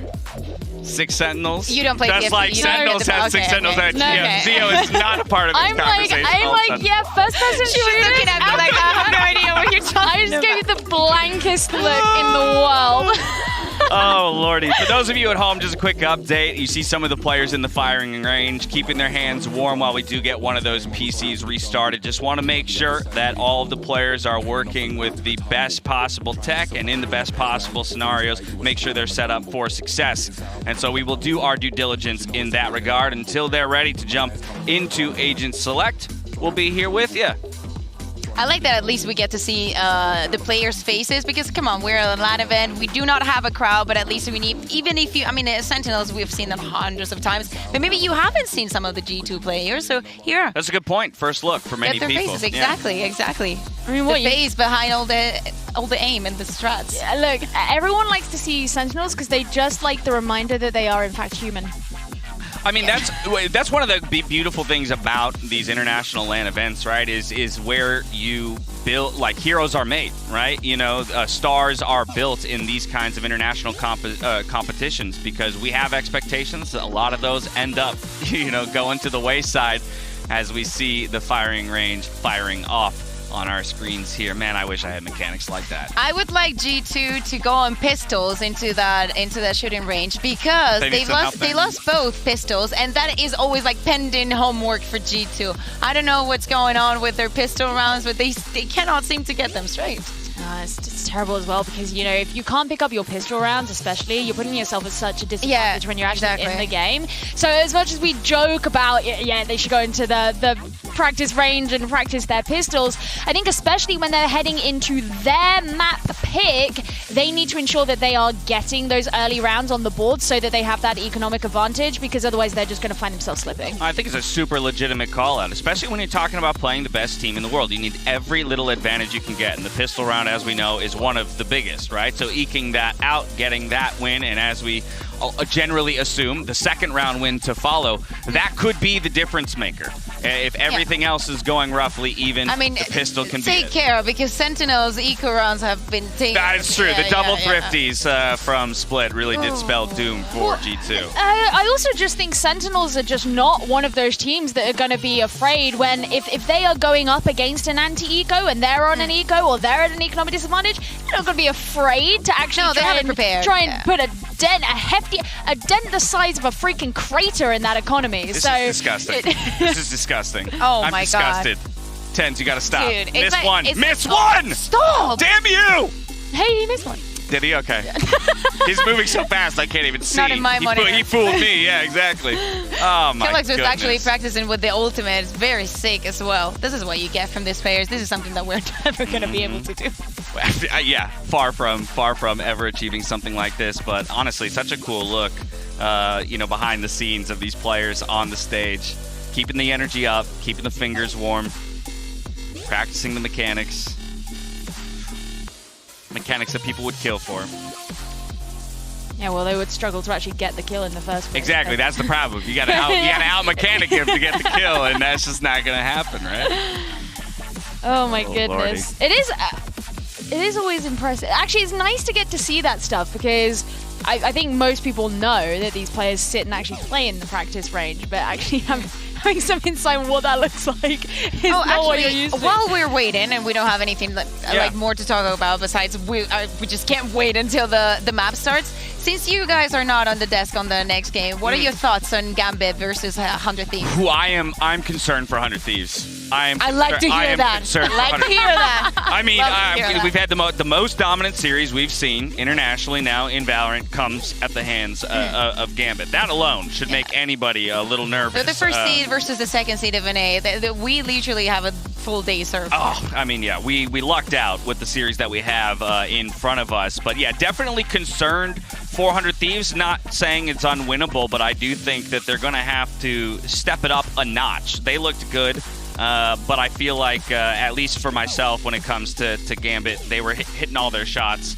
And when you're doing that to begin with, and then you have the strats and the pacing to boot, where do you find your in for 100 Thieves? I don't know. It's got to come off of Vehicle Clutch, I guess, and we did get one of those already. What are your thoughts? I think. Wait, who was it amongst our talent who said they wanted to look in Hiko's? Was it Mitch? He said he wanted to look in Hiko's eyes. Probably. That is something. Sounds like a Mitch. Sounds like a Mitch thing. Yeah. I think it's actually really hard to judge because the playstyle is so far away from each other, but also when you look at the game that Gambit played yesterday, they were kind of handed it on a plate. So there are two things to consider from that. A, it's not entirely representative of a really competitive game that they would have to be put in, so the kind of pressure that they might be under is not the same. But B, the fact that they could have a lot of stuff hidden. They could have a lot of stuff hidden because they just didn't need to show it. And I think that makes it hard to judge. Well, there's a brief preview of the third series to come today between Gambit and 100 Thieves, but we're going to reframe back here towards Icebox once again as these teams gear up to dive into our agent selects. Just a reminder of how the first map went. It was split in 13-6 fashion going over to Sentinels. Both pistol rounds, a couple of thrifties, so a lot going their way. So for G2, if they can start off on the right foot here on Icebox, again, put that last map out of your mind, get the momentum rolling, start hitting the shots, and it might just be all they need to push us to Haven and a third and final map in this best of 3. They definitely had the time to refresh their minds a little bit and maybe not take a walk, but come on, we're waiting for you guys. Stop passing everything. What is this? What are they? What are they passing? I think they're the gum. Oh, just hand warmers? Yeah. Okay. Well, there you go. Yeah, I did see Shazam like blowing into his hands a second ago, and I was just thinking, I wonder if they know that the reason it's so cold in here is Don't you because do of it. you. Don't you do it. Don't do it, dear. Come on. I'm fine. We're all wearing I'm wearing and a the players are going to be sweating. We know that. I'm wearing a crop top, Lordy. so I've been shivering in here. All right, well, Life is so whose hard. choice We was have a that? full wardrobe upstairs. You can grab something. I got an extra hoodie somewhere I can lend to you if you're cold. Also, we're going on to Icebox. That is so I don't have to be perfect. there. Exactly. It is so No, you have to be there. You need to get in the zone, okay, with this fight. To actually right. know You what's gotta feel it, okay? Yeah. You can't really play on Icebox unless you feel like you're playing on Icebox. So we're just getting everybody into the right mindset. I see. Okay, All the right, song well, switches and That's we're how you going know. into Agent Select. Yeah. That's how right, you know. gaming. Let's go. Alrighty, let's see. We talked a bit about, but I'll re-hit, that we actually expect in many cases to have somewhat of a mirror matchup. Last time each of these teams played this map, the only difference was Tens on Reyna and Nukie on Raze. We'll see if that's what holds true or if some other tricks come out. I actually expect the exact opposite. I would like Nuki to go on Reyna, but I feel like he was too comfortable against Gambit playing with Raze. So let's see. First pick's pretty okay. So far, so good. Yeah. We don't. Yeah, we haven't got to the spicy part yet. This is his spice. No Okay, Exactly. all right. So we got some Raze. Nuki on Raze. That's something that I like. And now Tens go on Reyna, please. Shaz sticks to the Thank you very that's much. called out. Tens going to the Reyna. It will be Mixwell on the Viper as he played the last time around. Yeah, and there is no way that Kellogg's does not go for it. Kellogg think Euro. There it is. Could you imagine There it pulling is. the Euro card? It's exactly what we expected here for Icebox on map number 2. You've heard enough out of us. The players are definitely ready to get in there and do some battle. And I know Hypoc and Pansy are ready for the call. I don't think you could stop us at this point. We've been patiently waiting. Great fill, guys. Good work on that. But the game is ready, so we can really start kind of hammering it in. But I think looking at the selection of agents, nothing truly jumped out to us. I think it plays to the players we have in the server. I'm not too worried about anything we saw. Is there any key components you're looking at here to be maybe a difference maker for G2? Because Sentinels have come out, in my eyes, and have set the bar exceedingly high. So where do we look for those small exceptions? Where do we find it? I ask the same questions now that I did in map 1. If Kellogg's coming online, what's the support system look like? Now, previously, Kellogg's has had a couple of really, really rough performances. And actually, stylistically, we compare Sentinels to Ascend, a team like Ascend. Kellogg's got absolutely shut down. So it's going to be difficult here for him to find value. For me, I look towards Nuki. Nuki has to be the playmaker here for G2. I'll wait and see how that goes off. Zombs, a couple of shots back and forth, actually. Oh, G2 had sent any utility over, but there'll be 3 members stacked up here along lane. Zombs not even entertaining it. We'll give up the space initially. Sick in position as well. Nuki on the other side here. We'll find Shazam and Tens there also. Yeah, this is potentially tradable on the A side, but we have to look towards the actual site hit that is starting to come on through. So this is going to be starting building up. Tens has found Nookie, so there was that trade over towards A, but the spike is going to be going down on the other side. So that's now planted. Keloqz, can he slip just behind enemy lines? No, but he can find a... Well, I thought it was a decent fight, but Zoms is still fighting the good fight for Sentinels. It's a 3v3 post-plant, and G2 aren't in bad spots here.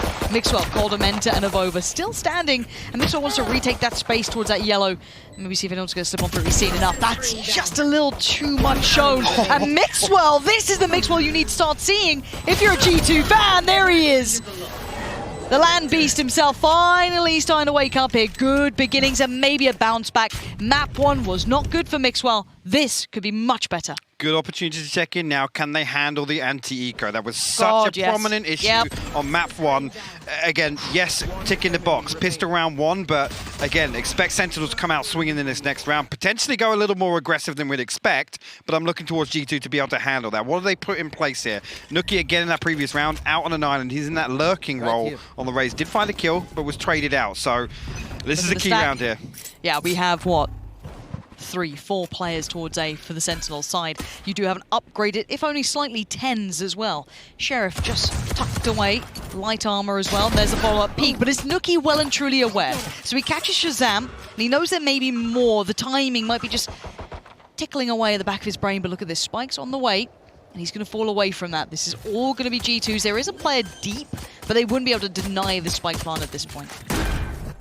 Well, initially, looking pretty good for G2. No pressure comes through. Nookie's still out here again.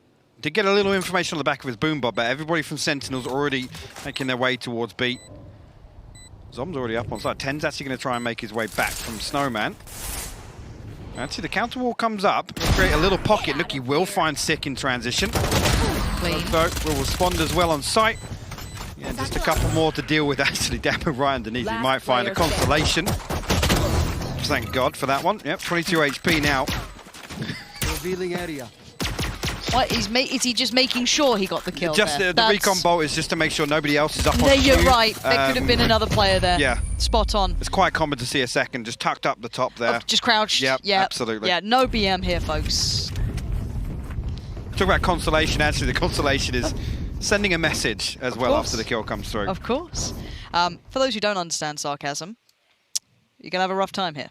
However, 2-0, this is a good start for G2. It's maybe just a little bit of a confidence boost. Now, bear in mind, some of these players are younger. We spoke about Keloqz a lot, and he is one of those younger players who do need a little bit of that maybe confidence builder here. Well, buy round here, looking for Sentinels to adjust slightly on A, right? And again, the indicators are in place. See if Nookie can again find... Rifle on Mixwell.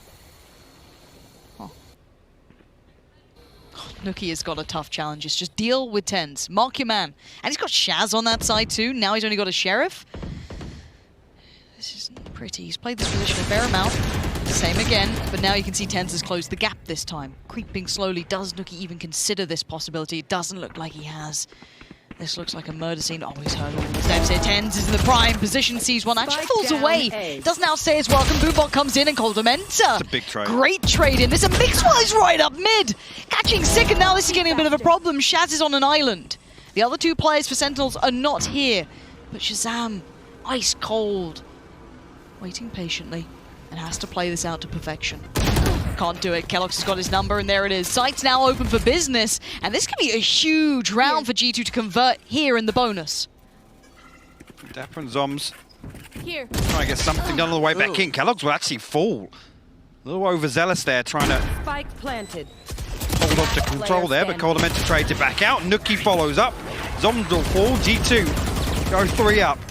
There we go. They're getting fired up, High Park. Here we go. I was going to say, interested to see actually, even still the hesitation there, and both rounds previously actually, I think both Tens and Shazam have shown presence, right? So they know that officially, I guess, that default is both members being present. Even after they find the kill on the Tens, they're still very hesitant. They wait for the owl drone, and that's actually a big positive, right? And obviously G2 slipping up and making some of these mistakes where Sentinels are always going to have that contingency in place. And I love this. You could just see Shaz then probably talking through how is Nookie still, you know, maybe getting away with this, the presence they had there, the swing around on it, like everything that's just happened to them, they're probably a little frustrated by. That's not something we often see. Sentinels, they're normally calm, very collected. Nookie, again, this is his job, this is his duty. He was born to do this, apparently. But he still has two of arguably the best brains and best aims to handle on the other side, and there's the brain removed from one. Shaz is gone.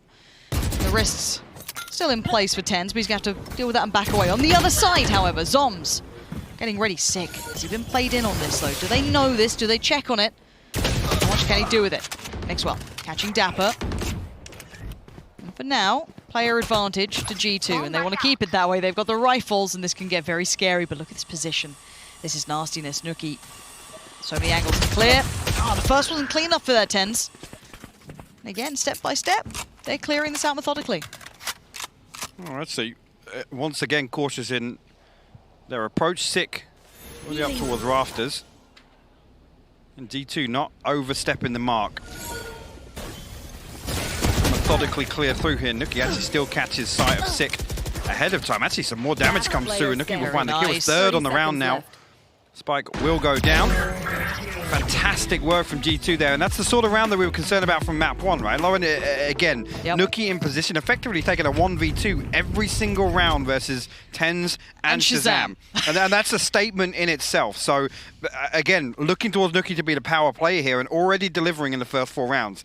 Thing is, I gotta say it, even in those rounds, Sentinels need to kind of stop challenging him at these range, because Nookie's going to do this every single time. And if they give him a kill, it's going to spread Sentinels across the map. It's going to create an opening, which G2 were incapable of doing on the previous map. But this could be something that they've maybe identified, that if they can tame Sentinel's ability to take this deep space, which they're still vying for. Shaz, though, on the off, though, is going to be the difference maker. Going to get it, but there's a trade. No! Gets out with his life. 10 still posted up in position. Tries to fall away off the back of the Lear and leaves Dapper in a little bit of a corner. Nookie pries him out of it. G2 still on the move here, 4v4. How much more can they pressure this? Shaz on the backlines and Tens. He's just waiting around this corner. Shaz is watching this, just eagle eyes from up above. Tens gets aggressive! Rings the bell, finds 2. Nookie and over. Gone as Mixwell now, a 1v4 beckoning, and it ain't happening. Sick with a good closer. Sentinels on the board. A comfortable response there. First round on the board for them, and again, it's those rounds that Sentinels are willing to do so. With the operator online, they know that they have this advantageous first peek, and Shazam gets himself into the position there to stop Kellogg's on the cross, even towards Pipes. Yeah. Again, showstopper completely negated. Desperate for that trade, Tens comes through with 2 crispy headshots. It's nice seeing that aim. Actually, this first ultimate cycle looking pretty good for G2. Coldamenta 1 away from the Hunter's Fury. Nookie obviously investing the showstopper in the previous. Everything else available here. Kellogg's probably going to try this double updraft here to deal with Zombs. Actually did get revealed there. Here we go. It does go up. Catch it. No, Shazam! We'll find Coldamenta actually on that B lane peak. He's everywhere. He just shown presence to A that prior round. Now he's over here, keeping himself very viable. But Zombs gets picked off, and that's going to force Shazam in a bad position. Mixwell's pressure through mid now catches that rotation, that fallback, but Sick now on the site. He needs to live up to that name. Keep control of this. Support's on the way. They've re-garnered that space in middle. Tens is the one there. Who needs knives when you got a rifle like that? Ten's happy to fall back now. He's done his job, but now G2, where do they take this? Ten's already hightailing it over. Actually going to get himself into a position on barrel, so G2 have to be disciplined, to be diligent on the way in here, because again, Tens will always put himself in this one and done spot. That dismiss. And the Vova actually kind of solo pushing right now. Off angles and Tens. Yeah, too sounds about right for a disaster. Ten's going to readjust now. Still pressure comes in. Nookie on the flyby. Going to put it down. It's still a 2v2 here. Keep in mind, Coldamenta has his ult. Nookie, I mean, he's just got a gun and that's normally enough. He's been pulling off 1v2s, but look at this retake positioning from Sentinels. Right around the back, and actually Dapper's quite far ahead here. He's made some good progress. And timing is everything. Coldamenta hasn't considered it until now. Dapper is right next to him. Clears the right side. He's on the left. Coldamenta holds him back as Sick. The next step forward finds him, and now it's a 1v1. Nookie has been god tier over on this side of the map. But Sick's a bit of a legend himself. Taps the spike, falls away, looks for that pixel out of place, looks for Nookie, and Nookie finds him! This scoreline is starting to look real good for G2. That's actually crazy. They trade headshots and you with just 10 HP remaining, but again, great recovery here. I had a major problem with Avova peeking ahead of the Aldo, and I think Coldamenta actually had his recon bolt available as well, so lucky they're able to still comfortably set up on site there, because again, expect Tens to do that. He finds that kill in mid straight away. He's the anchor. He's the contingency plan on that entire pressure that's created by G2 on B main. And again, yes, finds the first, gets traded out, but expect him to do that every single time. If he trades, it's fine for Sentinels. Not forcing a tactical timeout yet. Sentinel's still happy to keep going at this. Maybe this is a reason why. Labored from both sides. It's a little weird, but it will be Shaz to find Mixwell. So mid's now open and eyes now removed from watching maybe a push-up. And it looks like a stack's already coming out here. They're well aware. Deeper wall as well. Very interesting to see that one up here. G2 falling slowly away from this. I think the Viper's bit definitely going to make them Shaz. reconsider. Shazam actually got the cut off on this rotation as well. If they try and step across this, it's such a hard angle to clear. He could be getting away with being the guillotine in this. 3 players around this corner. That's one. It's only one. A second's difference in Coldamenta may have gotten that kill, but he's quick. And now it's a 4v3. Coldamenta, Nookie, and Kellogg's. The death ball now going roaming. Take flight. Again, res available. I'm not sure actually how feasible it is with Shazam dying on top of Tube, so you can see G2 actually pausing for a moment here. And whether or not the awareness is that Sentinels potentially try and get that back. Oh, I like this. If they catch some rotations here, you're going to have 30 what? seconds left. Sova can just keep drawing their attention over towards A, right? Make a bit of noise, see if maybe they can catch some of these players, but you can see that intuition maybe making them question this, and there it is, already going to find the bigger. Nookie's now gone down. Do they expect a second kill? Oh, it's good. Spray adjust, but the trades are so effective here for Sentinels. They've kept themselves in the right positions. 10 And what seconds does Coldamenta get to do with this? Spikes deep in enemy territory, 6 seconds left. Have a little go for it, not going to happen. Well done to Sentinels, kept composure there, kept everything in check, and Shazam, lovely play up middle. Yeah, beautiful. And again, you got to credit G2 for being stacked up there, where Shazam can't get away with another, actually. He finds the first. Mixwell in the rattiest spot I think So we'll ratty. see all day. So ratty. But again, look at Sentinels, the Aldrone just paving the way for Shazam to walk through there, find all that space in the early round, and ultimately it gives Sentinels a really good read on, I think, where G2 want to end up. Yeah. At least plan A. Yeah, it gave them great intention with that. Now, looking at the money though, considering it was what? A pretty commanding scoreline. The money hasn't swelled for G2. A lot of these rounds have been kept up. And I'm just Fury right off the rip. Now, I don't know if they actually did get a tag. It doesn't matter. It set Tens into motion. Maybe able to get a little closer off the back of the audio cues, knowing that you can push a little bit deeper, as they're going to be having to respect that. And he's already made great work of it. Finding Nookie is the perfect target to pick up. Especially with the work he's been doing towards Belt on A. No res available, so G2 will proceed as 4. Shazam and Tens on the other side of this once again, and look at the focus towards mid, actually. Is Aldrone going to come through? I don't know, we'll spot Tens actually up in, tucked up on second level of sight. There's a risk of being wallbanked here, but nothing comes through. No, he's still fine. He's still alive. He's got Dapper kind of having his back here. Wall goes in, wants to at least give himself a chance at a gap here, but he's been chipped away at. Now Dapper gonna pick up that mantle. Good damage towards Kellogg's, but he does manage to keep his life. 10 still living in the depths here, unable to quite pop into this, and there's the ult coming out as a response. Give G2 fantastic control on site, actually. Brilliant. Big swing and a miss. Avova will get the better of him there, and Avova finds a second as well. Sick will fall. Yeah, now the last 3, where are they at? We've got a couple, or at least one coming around on the flank. That's Shazam. Coldamenta up in towards Nest. It's Kellogg's to find 10, so now down to just 2. Zom's now noted, now spotted, does get Kellogg's, but in the meantime, Shaz lost life, and it will be an unfavorable situation for Zoms, and they're going to have to suck it up. G2 are right back into this. That's going to be 6-2 on the board, Hypok. Have we actually got a game on our hands now? I mean, it's looking that way. This is a fantastic start from G2, and looking so much better equipped, way more composed in this. Than, again, you could say they're not making as many mistakes, but I just think back to that round with Shazam in mid. G2 stacked up to mitigate that risk. That's something we just didn't see on Split at all. You're right. Yeah, this does look like a different side. Haven would be the last, if I'm not mistaken. So correct. I'm getting a little ahead of myself. It's only the first half here. Don't worry, I'm getting a little excited because we actually might have a game here. We might see Sentinels pushed. Because map 1, I mean, if you're not actually, you know, completely hooked on the Copium and Hopium, you're going to be able to see that was a very Sentinels-dominated map, but this is a whole new lease of life to G2. Looking at the likes of Nookie controlling that push-up consistently, setting a tone for the entire match. Shaz and Tens are now like, well, I guess I'm on Nookie duty. Great, I'm going to have to deal with this every single time, and he will do this every single time. Maybe he doesn't do it one round, fair enough. They're still going to have to expect him to be there. And now at this point, G2 actually leaning this way. The purchase coming out from Sentinels. 1 rifle and Tens, the rest, a little shaky, but we saw map 1. That was still able to do damage on split. I love this. The way that G2 have to approach this now, it's just stack us 4. Hey, hopefully they can't get us all, right? Whether it be Tens or Shazam on the other end, but let's see. Looking going to send the paint shell across the back. Kellogg's getting very deep towards server here. Shazam will fall, actually. Dapper tagged up by that owl drone. Be a comfortable plant here. Not an awful lot, really, for Sentinels to get back in. Actually, the recon bolt will find 2 tags. Yeah, it was actually really well done, but bear in mind, the weaponry that came in with Sentinels was limited. 10 still going to do some work, though. 35 HP was on.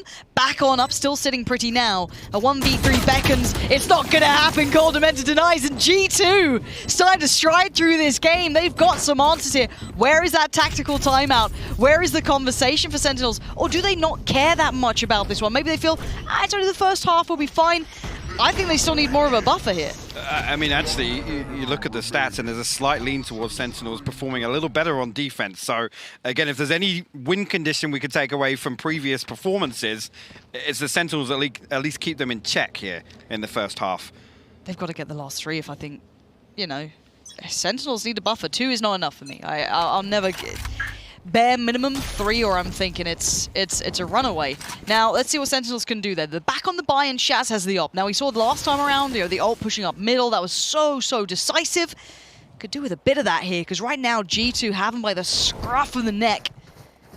Someone's with a little jump peek. Shaz off to the side. Waiting for maybe that jump peek on the other side to come around. While this happens, we see that little bit of a step towards middle, but not too much. This is the start that G2 wants, just to make sure they keep everything in check. No early giveaways, no easy reads here. They bide their time. I'm wondering if Mixwell's there purely off the back of the success that maybe they had off Shaz or someone pushing up mid. This is an interesting little read from them here. Nookie showing, I'm still here. You have no idea where we're heading. But this is great. Again, just giving that away, and it's up on the platter. Nookie's happy to face that owl drone to give away that information. Shazam actually misses the first sign, finds the second. But look, Nookie's so commanding right now. He's keeping 3 players from Sentinels locked onto a site. Rover does have the res. You will try and not get this kill my allies. back up. Yeah, we'll just be behind the wall. Shazam can't punish that. Where's that mid lurk? It's Mixwell who's looking to maybe crack this open. If he can catch the 2 players rotating, that'd be perfect. Let's see what Mixwell can do here, though. He has to catch this one. There it is. Great work from him. And now the other 3 from Sentinels are on an island, but it is 3, and one of them is Tens. Arguably one of the best in the world, just on the other side of this. And there he is waiting, Dapper by his side. Guns locked and loaded, 10 seconds. It looks like G2 have run out of time, run out of options, and run out of players. There's the bare minimum. I wanted to see 3 at least here for Sentinels now. That's so interesting to see as well. Like I said, Nookie faces the owl drone. He's happy to let Sentinels know that he's there, but Sentinels do not falter. Again, Mixwell finds that kill, like you said, and it doesn't even impact the rest of the round because there's no rotation factor. There's already 3 bodies stacked up there. So it's interesting, really. I mean, you can argue G2 kind of victims of their own success there, where Sentinels just like, there's a possibility, Nookie's still going to find a kill, and they're going to try and collapse and end up on A. Go again, the aggression. Are they going for it again? Nookie. This checklist has worked against Sentinels. Oh, okay, he's got a good idea someone's close by. Reads it. Shaz. So dangerous between the 2 of them. You can see the cogs turning there for Nookie. It's like, Boombo's seen something. It's seen something close. Kellogg's this time looking to punish. He peeks a little deeper, but it's actually Mixwell being caught in mid is the first blood drawn. Six going to catch that, as Kellogg's is now going to at least take that long control. After maybe noting that Shaz is over somewhere else towards A, they can actually build up on this, but still no easy way through. Nookie this time now, starting to work towards middle himself. There. He stuck behind this wall for the time being. G2 not going to wait on that to come down, actually. And Zoms will find the spike carrier. Kellogg's unable to trade initially and will get revealed by the recon bolt, so has to back away. The spike in control of Sentinels right now. That's the big one again. Now more time. Last time the frag came in through middle so late. No. Oh, that's a bit uncomfortable. Maybe could have done more with that, and now he's feeling a little silly, but can he still make it work? Yeah, it looks good. Nookie does find Dapper, but now it's just going to be Nookie. Oh my word. 2 more though, Nookie. Do you still have it in you? Rez comes in. He can't get it done. Tens keeps Sentinels on a level field in that round. That was about to get so dangerous. It's so unfortunate for Nookie on that page. So the fact that it gets stuck in the door frame, if that just bounces out, I think it forces Sick into a bit more of an open position, potential for him to fall there, and ultimately, Nookie a huge opportunity to just swing out with that showstopper. Those 2 seconds effectively altered the entire outcome of that round. Okay, up again for Shaz. Actually, the G2 purchase here, obviously, final round, but Spectres have got a Mixwell on the only rifle here. Oh dear. Here we go, Nurky. Oh, Nurky! He's just leapt into the arms and he's got the frag onto Shaz. But where's the rest? There they are. Killox picks up the pace just as Nurky left off. And it's a 4v3. Dapper, Sick and Zoms are baffled, scratching their head. Sick can't quite adjust the spray well enough on the second. And now 2-stand. Dapper and Zoms fired up trying to get that wall down for a quick bit of vision. But no one falls foul instantly. Zoms finds the first. Kellogg's. Oh, Zoms is nasty right now. The 1v1. Coldamenta, 8 bullets. Zoms on the other side. Coldamenta, he sees him, he gets him. It's G2 with a solid lead here. That is not a scoreline I thought we would be looking at here in the first half of Icebox after seeing map 1, but what an insane tempo shift on that. And again, it's to capitalize on that weaker purchase, and it's executed perfectly by G2. We've got a game, 8-4. For me, the question though is it enough? We know Sentinels can dig deep. We know they've got a lot in the tank. We rarely see them rattled. That's the first time they've been dictated to in a long time, it felt like to me. I mean, what happens when you poke the beast? What do we see in the second half here from Sentinels? Because, again, we talk about, obviously, the first half on map 1 and Split in particular. Sentinels were able to run rings around G2. Yep. Yes, G2 were able to get away with some, I'll say, uncharacteristic plays and set pieces, but again, can Nookie do the same thing? Can he have the same impact on their defensive half? That's the question I'm asking. Well, I wonder what questions and answers Sean has for us, because he's standing by to break down something that caught his eye from that first half.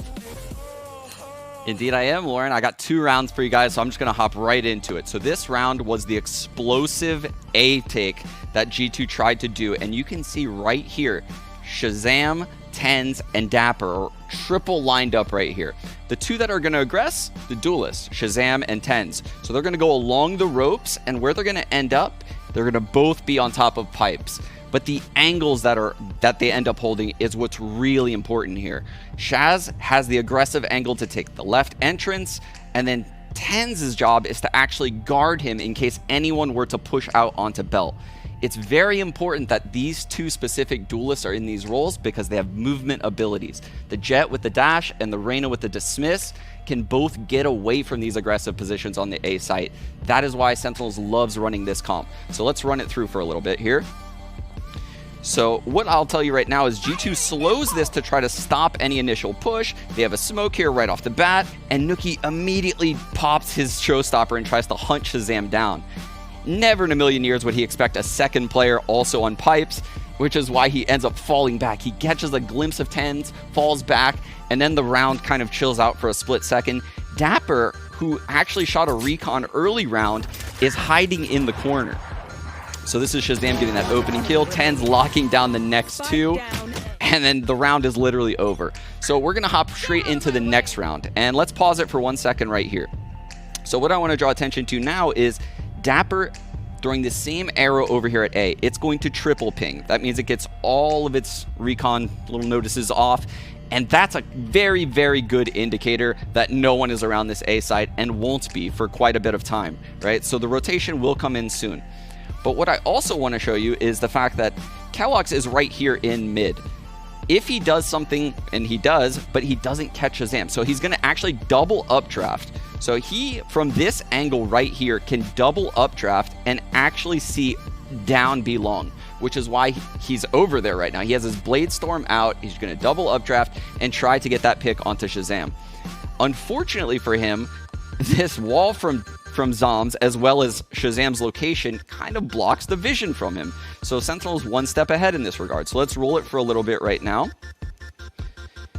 And this, in my opinion, is the swing round of the entire half. Shazam peeks out wide at the perfect time, ends up getting a pick, and then he ends up falling back, and this lurk by Midwall using this smoke that we previously discussed allows him to get the trade onto Shazam while simultaneously Zoms falls. So let's pause it for a split second here.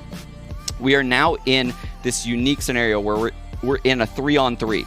Okay? G2 has rolled back to this A site, and they did so after TenZ got a pick into middle. So TenZ actually found this frag onto Mixwell, and that takes all of G2's smokes, all of their controller utility out of the equation. So that kind of filters them into this A site. TenZ, playing the Reyna, again, can play in these aggressive angles that other agents cannot do. He can dismiss out of these angles. So he's playing this one and done angle for most agents, but for him, he can get the kill and dismiss out. So let's roll it for a little bit. He ends up taking out the spike, dismissing actually to this location right here, and Nookie's ability to immediately take the ropes and trade this frag onto TenZ with the drone is pivotal. That frag is actually the biggest frag of the entire half in my eyes because it broke Sentinel's economy. Coldamenta's aware of the flank, and Sick ends up in this very, very difficult 1-on-2 where he manages to get one. Nookie obviously locks it down. This guy's a clutch player through and through. And this round right here shows why these teams are so evenly matched, and we might be blessed with a map 3, guys. Back to Lauren. Not back to you, Hypoc. Yeah, I can see myself out, so Sean, if you'd prefer. Up to you. Yeah, but again, I think there were some really incredible things broken down there, and that did feel like G2 are very aware of the opponents. They are prepped for this. They are coming into this locked and loaded with all the facts that they need. Now, second half though, 8-4, it's not impossible. And Sentinels are a team that can do these sort of gaps. Yes, and I'm expecting them to, again, I use the phrase poke the beast, I'm expecting them to come out swinging in the second half. Set the precedent, set the tone, don't allow G2 to ride through this momentum. They need to stop this early in this half if they want to actually draw the game up and push things further. Back underway, 8-4 if you're just tuning in. Map 1, Sentinels picked up in quite convincing fashion. However, map 2 here, G2's choice, sitting at 8-4 in the half. This time around, Sentinels now need to show what they're like in the driving seat here. keloqz real wide on that angle, but he does manage to make it out. That should be, though, Spike, make yourself towards the side. Vova is straight down mid, though. He's going to find this 1v1 with Zoms, and actually Zoms going to win it. That's a big one. keloqz actually going to try and follow up on this. You can see, though, Zoms still wise to it. He finds a second now. All this control, G2 have to force their way onto site. Yeah, and no one's letting that happen. Shaz is still looking for those angles, and it's Mixwell. 1v5, not gonna happen. A knife comes out. Can North America stop stepping Europe? It hurts. Who else but Dapper? If we could have placed bets on anybody to get a knife kill on the stage here at Berlin, it's Dapper. Well, talk about stopping the momentum. A knife kill in the pistol round will do that, Lauren. That'll do it. Yeah, that's the badger. Oh. Zoms, again, great awareness to find that first. Just keep forcing the issue. Cheeks. Just too caked up. Couldn't help it. 8-5. Oh, dearie me. We go again. Sentinels, welcome to the build back plan. Yeah, Bulldogs out and a couple of Spectres. Bulldog out, should I say, and a couple of Spectres as TenZ taking the space over by B. Early rotation here from G2. With over on yellow, going to relay that information. And actually, with Mixwell investing the wall, Sick will hit the rotate with the spike here. I think Dapper just going to send across a recon potentially. No, considering it. This is such an interesting read from Sentinel. Again, Shazam seeing nothing else on A. They've read this so well. Incredible read intuition. Working out very nicely. Mixwell is still close enough to call them over, but they'll be so far ahead now. The site should be theirs. Looking for a clean round here. Sentinels. And G2, of course, looking to do whatever damage they can. They can take a couple of weapons away, do a bit of work. That'd be brilliant, but you can see them kind of fight up here. Tens and Shaz in the shutdown. It's just Mixwell. It's a flawless round as well to boot. It's a Prime Gaming flawless round. And Sentinels have almost closed that gap. So that first buy round is going to be a big one here. It is indeed. Again, great opportunity for Sentinels to push forward on a bonus. Effectively tie things up. I mean, they win this next one, they come within one round, they get the weapon upgrades. Decent early progress as well for ultimates and whatnot, potentially to come online in next round. So that's the start you want. First two in the bag for Sentinels. You're going to heavy lean actually towards B here, and it's only Kellogg's to hold it down for G2. Yeah, big job here. Not an easy one. Utility already coming through. Now he can actually rain death from... Oh no. Oh no. The timing. The timing.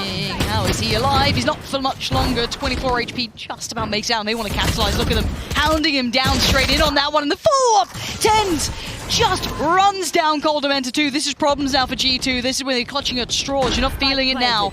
Rifles left by the side. Nuki, though, picks up the pace and the pieces as Tens goes down, but the spike is planted.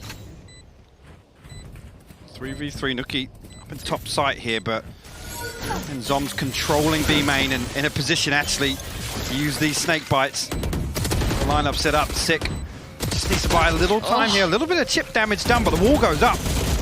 They're able to negate that straight away. Zoms finds one with a snake bite, Shazam finds the last. Sentinels convert the bonus too. They're so good at that. They're so good at these slightly weaker weapon rounds. They're so good at capitalizing on any of those errors. I gotta say it, Kellogg's a little too deep for my liking to be out solo like that. He's out of range, whereas Dash is really a you know, that backup plan to get out of jail free card. Again, the owl drone comes through. If I'm Kellogg's, I am out of there. Offski. Yeah. Nice. Tyson, you know that's not my fault, bro. Okay, no, don't say anything. Look, we just want to listen in sometimes. It is a timeout now coming in. This is where you got to be very careful with the money, the economy, how this builds back up, the utility, how everything is working through. This is the ult economy even coming in. This is 3 on the trot. Now, it doesn't say much. Let's put it that way. If we're actually talking bigger picture, it's the pistol round, and now they have converted the bonus, which is the scarier part, because now your economy's in the bin a touch. Yeah, it is. And ultimately here, if this plays out as expected, Sentinels are about to tie up. And to consider that first half lead, but I do want to just come back to that. One of my biggest criticisms the other day when we saw Kellogg switch onto the Sage is him being put in that kind of anchor position to be self-sufficient, right? To be able to peel away in the correct scenarios.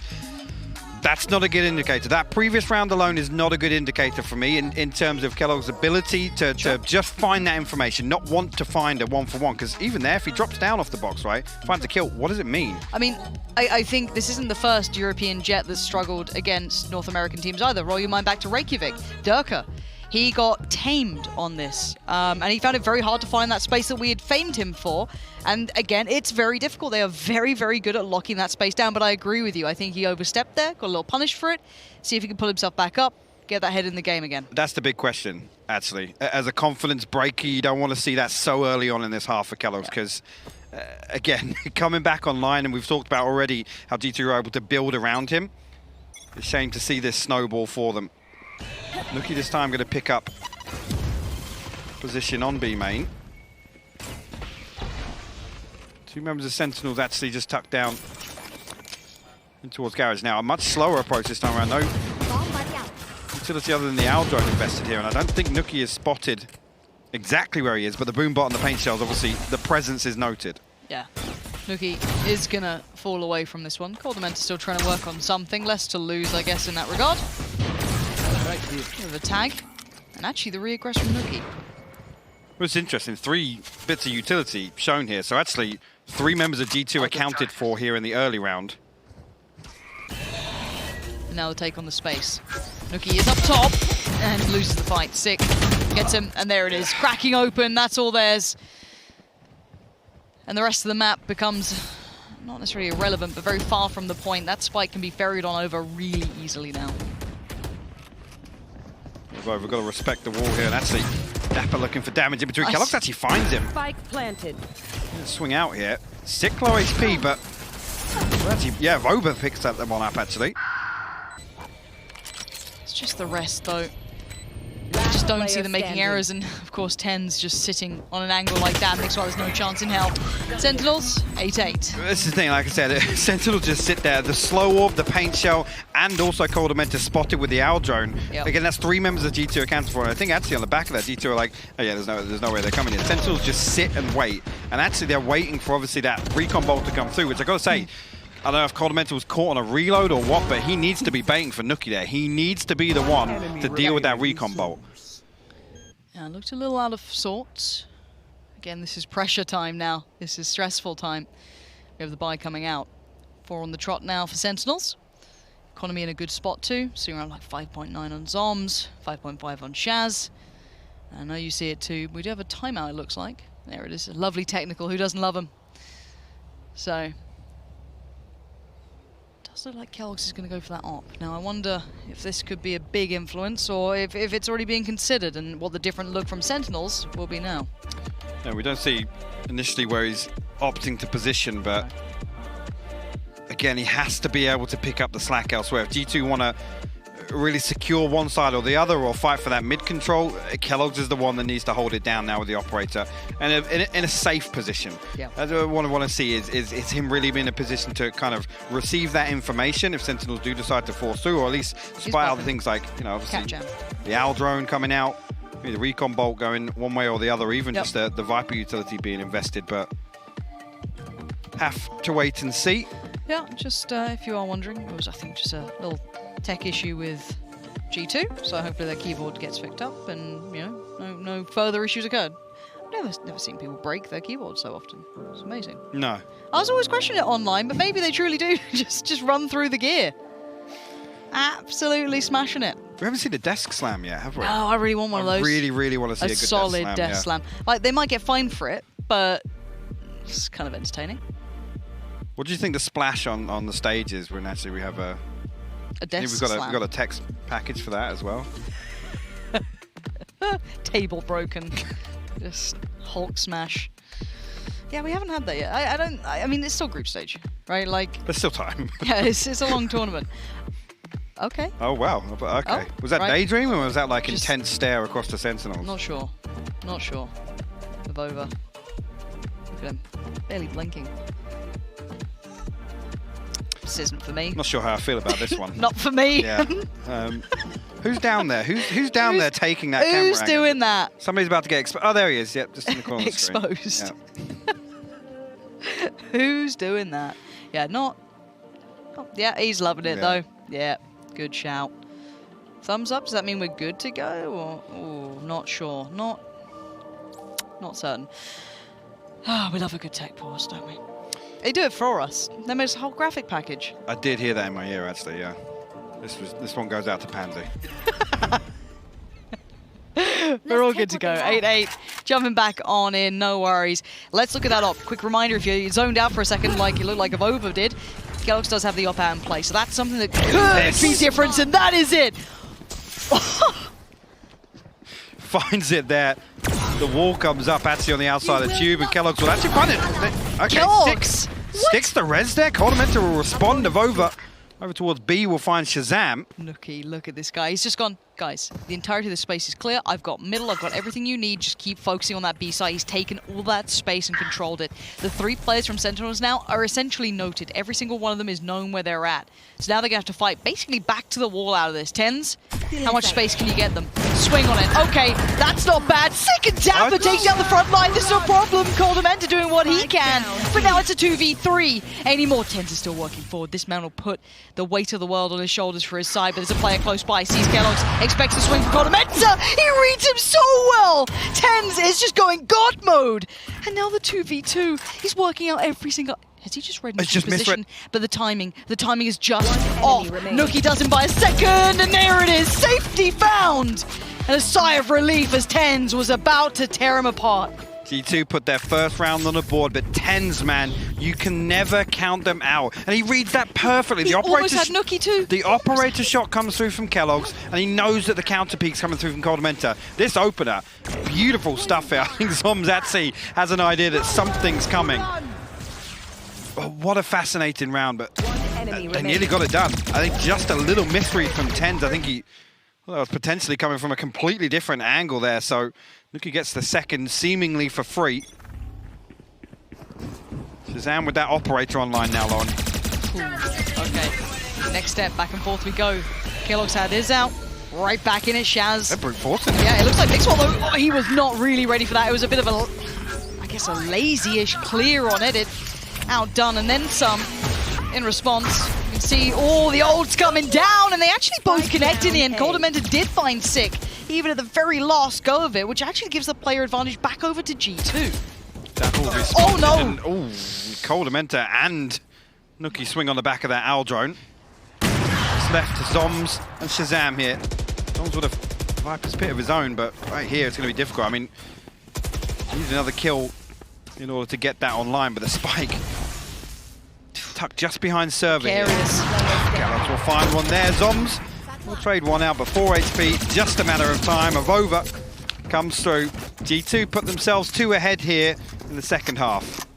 They bounced back. They found that little bit of rhythm here, 10-8, as you said. This was the first couple they've strung together off the back of an actual timeout where they were discussing what was happening. We saw that op coming up for Kellogg's. Whether it be that or just the adjustments off the back, it is working. And now on the other side, we did see the op for Shaz, but now luckily, you know, not luckily, but just well considered, he still have the knives to fall back on, so his economy will be just fine. But outside of that, 2 now, double digits. This is game on, Hypoc. It is, and this is a pivotal round. 3,300 left in the bank for Sentinels as a whole. Shazam going to ride through the Blade Storm. Kellogg's will face the Owl drone. And again, Sentinels looking to force the issue onto A site. Mixwell called upon once again. Caught out last time, needs to do better this time. I want to see how he approaches this. Kellogg's looking after a lot of angles here. This can get incredibly dicey. Still looking for it, and they're now encroaching on the site. Spots one, can't find it, needs to back away. Spike coming down, we're in post-plant territory. Kellogg actually will respond with a Blade Storm of his own. Viper's Pit invested on site here. Sentinels looking to secure. Actually, Nuki wins a 1v1 with Dapper on the flank here. Shazam, he's found a second, Lauren. Nuki just straight up clotheslined him, and now a 5v3. This retake looks like it's got legs, but 10 still stands, so I won't run him out just yet. And diving on in. Oh, out of nowhere, Sick just gets surprised. Just didn't expect Kellogg's. And now we're down to just 10s, and he's fallen. It's going to be 11 on the board. What a response from G2. Again, remaining composed. Everything stacked against them in that round. The Viper's Pit setting up such a stranglehold on the site there, but Nuki finding 2 insane kills on the flank to open up this retake. Against the ults as well from Shaz. Oh. Enemy remaining. We got a game. We actually have a game. We're getting closer and closer to a death slam there as well. Yeah, it was getting there. Sentinels looking, seems as if they're scrambling for answers here. Again, another round where they just try and send it at A. And like I said, Mixwell a fumble in the previous, but this time G2 holds strong. Oh, Chaz. Dangerous games. Look at Avova's deeper push as well. He wants to take back that territory. Keep it somewhat in G2 favor. See the wind in G2 sails now. They're looking to be a little more proactive, a little more decisive in some of these rounds. A wonky purchase here on the side of Sentinels. 10's on a Guardian, Sick. And that Spectre. Kellogg's there, will open things up with the operator though. Shazam falls. Kellogg tries to dip back in again for a second. These peaks from Kellogg's, man, are dangerous, but maybe feeling himself. You can see as to why. Just going to keep trying to be stylish on the 20 HP, and he's still going. That's 3. And more. Beckham, but Coldamenta's got his cross. He's got his buddy in arms, and Kellogg's finally falls, but the rest of G2 are right here as Dapper left amongst the bodies of his teammates. So few options. Mixwell watching the back. Coldamenta, the first man forward. It's going to be 12 now, 1 away from map 3. This is insane for G2 to respond like this. After dropping the first 4 rounds of this half, they've responded with 4 of their own. And Sentinels now tapped out. Kellogg's finally honed in, finding these shots when it absolutely matters for G2. And this is the sort of thing, the confidence building for this young man. We said at the very start of this, G2 have to awaken the beast that's been laying dormant since the very early days of Valorant. That name came with a lot of weight to it. It dipped away for a while. this could be the resurgence. That's the start. Kellogg's already getting off to a cracking beginning. Nuki to follow. This is looking like they're about to put a bow on it for at least this map and get ready for that third. Can imagine a better way to see these two giants clash, but there's still Dapper, Sick, and Tens. But A is just looking closed for business. Absolutely. Mixwell again in the position. Tens will actually find a response. Let's go. Of Over though. They're in position. Look at that. Kellogg's with another 3-piece to close things out. G2 13-8 on map 2 here, Lauren. We're going all the way, all 3 maps. G2 living up to all the talk, all the hype they have turned up after what was a disastrous map 1. They are right back in this. You can see it. Every single one of them is fired up. And Sentinels, you don't often see them without an answer. No, it's seemingly actually there straight away from that pause. G2 came back in with a completely different tempo, and it worked for them. It's so good when you see them, again, effectively get slapped down in the first few rounds. It's fair to say that, again, with the bonus conversion coming through, I mean, where G2 pulled it out from, it's actually insane to me. We haven't seen them look like this. They've been in the lab. We saw them at the very start of, trying to make this run, coming into this season, looking like, oh, okay, maybe one of the actually weaker teams in the EU or the EMEA coming through, but the prospects, the ones to watch. There we go. See, it's all banter. It's all fun and games. But again, their story up, we didn't know what their peak would look like because we hadn't seen it yet. It was still building, these newer players still finding their form. And this is just a glimpse of what's to come. It ain't a bad start. This is a massive achievement as well. Sentinels, again, I think the only time they've actually dropped Icebox in recent time was the Sonics, which was a very uncharacteristic performance on both sides in terms of that matchup. So for G2 to come out and do this here, where we've seen them really fall short against teams that, stylistically match up towards it. I think back to that Ascend series, where they got absolutely swept on Icebox. So this is a huge statement to make. We're coming out, we're forcing map 3. We've actually got a series on our hands here, Lauren. Haven is up next. I am so happy that we saw this. I think all of us were kind of expecting a bit more of a one-sided affair, and it's been anything but. This is the perfect start to the NA-EU rivalry, already building here, but it's still group stage, and we still have another map to go. We're going to go to a short break, and when we're back, map 3 will be up next.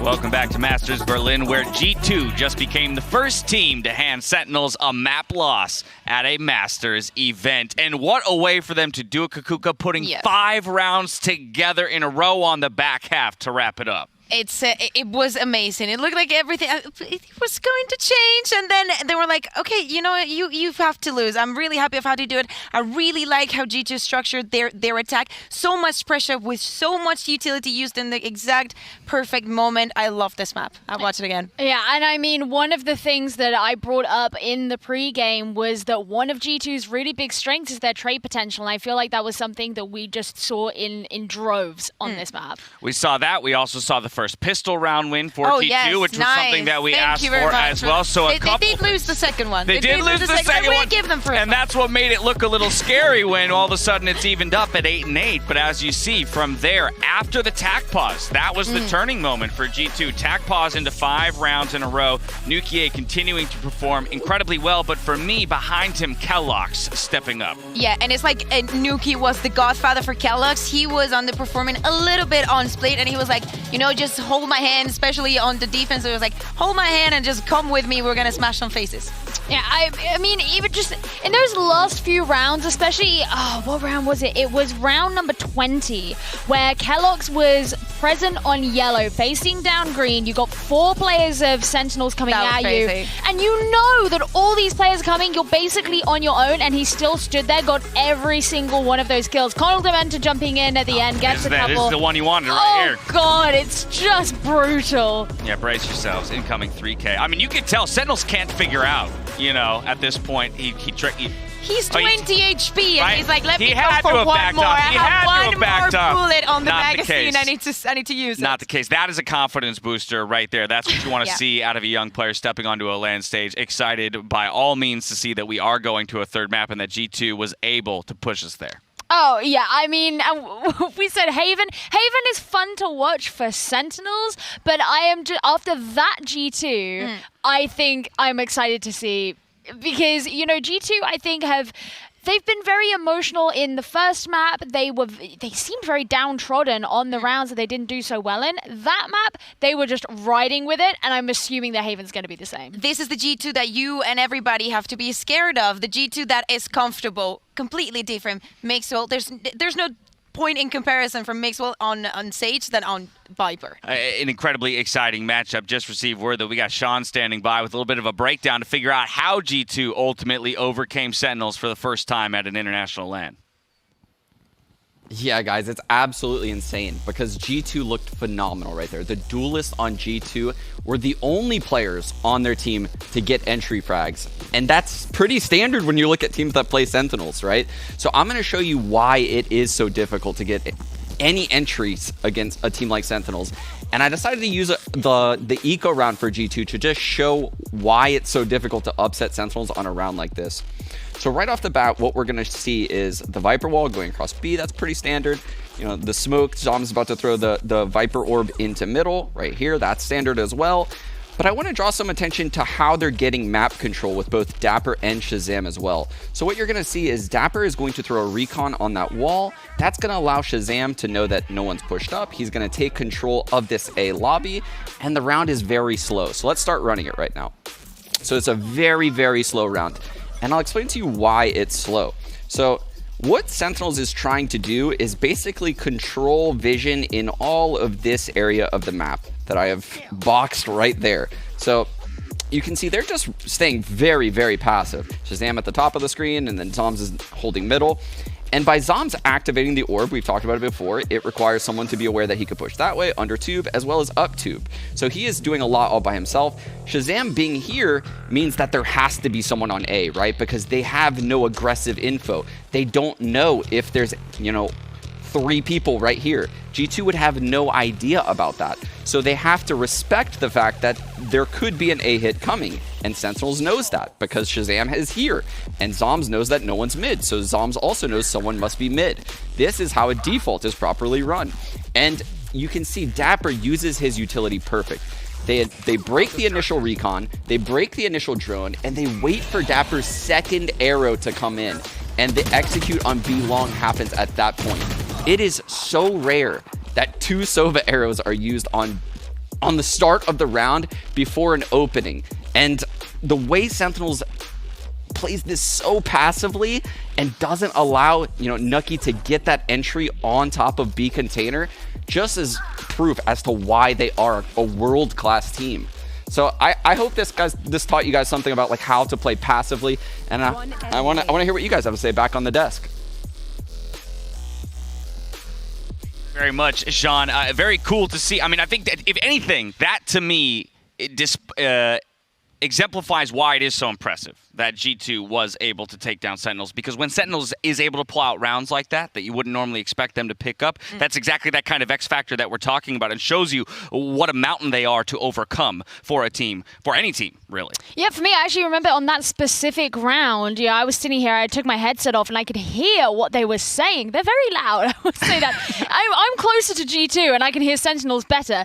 And just hearing them talk methodically about it, be like, right, we're sending out our drone, wait here, I can see, and they're just saying exactly where these players were, and it was like, wait for the dart, now we go. And it's just, you can tell it's so structured in their comms, and for G2 to be able to overcome that. Now, I'm assuming their comms are structured too, but for whatever reason, I can't hear them. They're probably mumbling amongst themselves. Yeah, I think it really does exemplify that. I also think that I don't know how that is going to apply to this Haven. I really like when you are very cautious with your utility, especially with the Sova, all of it, not only the Shock Darts, the drone, but also the Recon. I think the timing is very important and specific. And now that we're jumping on to Haven, I mean, you're going to probably use a Recon at the start of the round just to clear up, I mean, some pushes or stuff like that. But a mid-round, that's when you're going to save it for the last part. We wanted it. G2 gave it to us. A map 3 here up against Sentinels, but it is Haven. And Kakuka, you said at the top of the day, Haven for Sentinels is in some ways some senses exactly where they want to be. So it'll be a question of that momentum for G2 coming off of 5 straight rounds into the initial pistol here on Haven. Can they lock it up? You want to talk about pistols? I mean, you brought it up, and I feel like it was part of their success. Let's talk about G2 and pistols. They won this map, Haven, the other day against F4Q. They lost both pistols. All right, well then maybe they don't need them. But we have to say, this is a ball we're coming back on the Astra. This is something that I love to see. I think that he was brilliant in the kind of pressure that he was creating in all sides of the map. They're going to start attacking. I feel like this actually favors them. So let's see how they do, even though, as I said, I think the Sentinels is going to get this. But yeah, I'm up for a duel. I like that you brought up the Astra, though, because I do think this is going to be the map where we see a number of changes when it comes to Agent Select. Yeah, quite possibly. I mean, again, this is one where Sentinels, they've gone for a number of different compositions of late. I mean, the main core will be an Astra Jet, Phoenix, Sova. Most likely, it's about whether or not they decide to bring the Killjoy or the Cypher. Killjoy having been the most recent for them. But for me, it's really the Phoenix that stands out, mostly because you just don't see that come out from other teams, like, really on any map at the moment. But the way that Sick can use the flashes in the Phoenix to help facilitate himself, it's just fascinating. I remember how many teams did that, the usage of the Phoenix, especially on Ascent, but I really like it on Haven. And as you were saying, we saw it on the Decoded, where Pansy was just guiding us through that beautiful round from Sentinels. And I feel thank you very much, Sig, for giving back that Phoenix. Of course. Well, Dapper has decided to go on the Cypher instead of Killjoy, so they've taken a step I'm back. happy. I really like Cypher better than Killjoy, and especially on Dapper. I'm a fan. It gives me Nats vibes.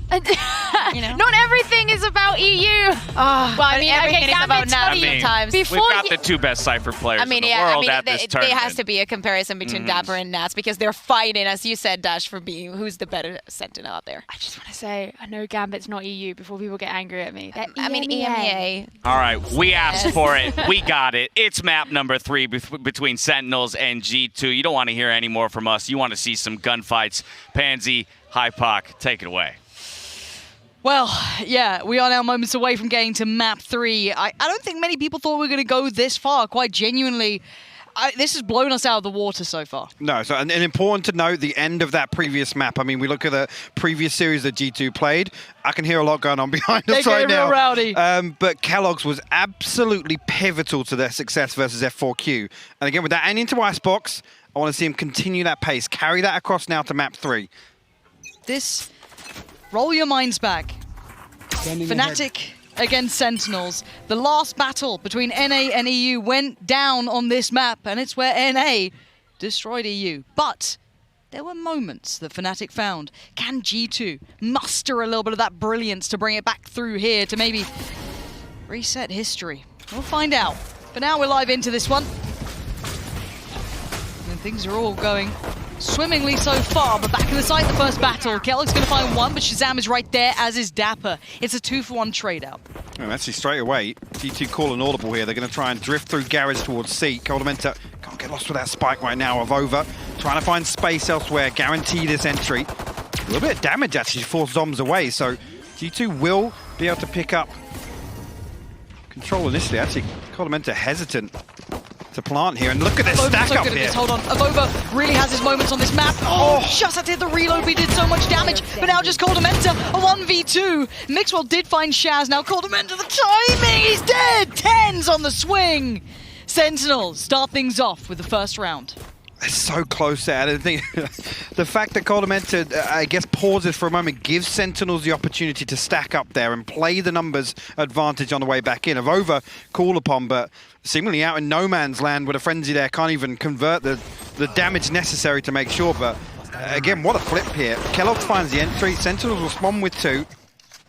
Again, just the timing on that reload. Kodamenta only had 2 bullets left. So Sentinels strike first. Nothing invested here. Actually, 1 sheriff, 2 sheriffs at the very last second here on Mixwell and Kellogg's. Love seeing a Phoenix play. Quick little pop flash. Sick eats a fair amount of it, though. Gonna peel himself away as much as he can. And there's Tens.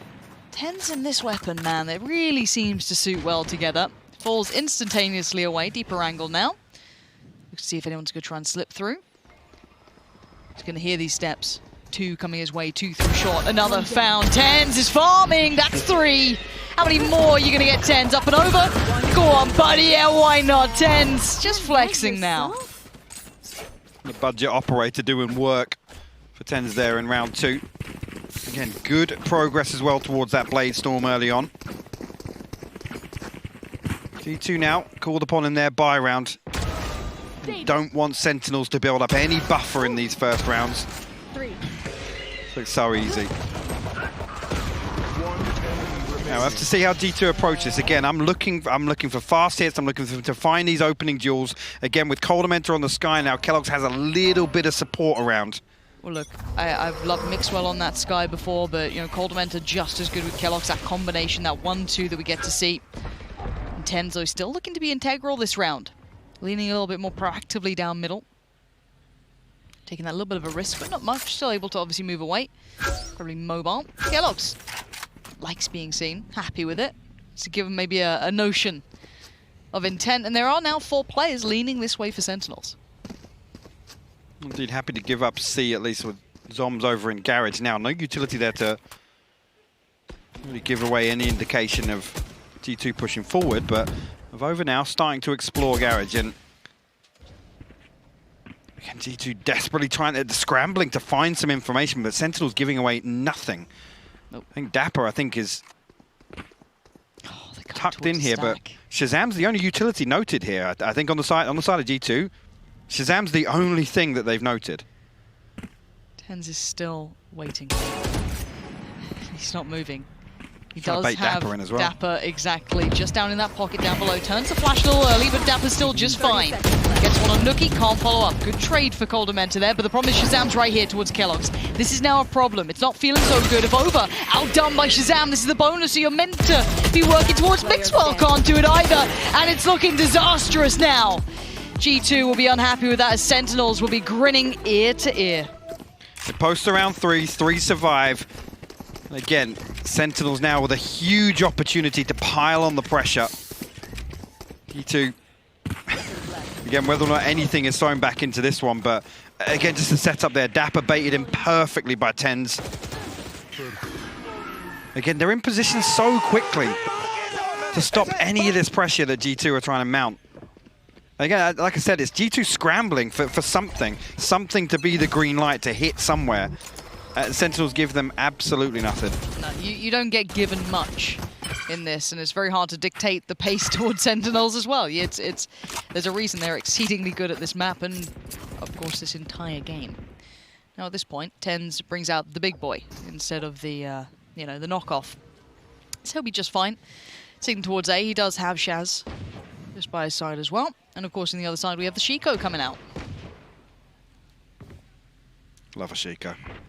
Can't get enough. See if G2 can get anything going here. Kodamenta straight away. Spike down. Shut down on that swing on window.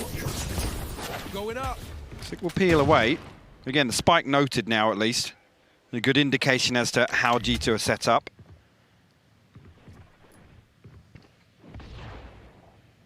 Again, Sentinels just holding strong here. Avova actually spotted out on the way through. Dapper and Zoms called upon now, but again, Sick finds Avova.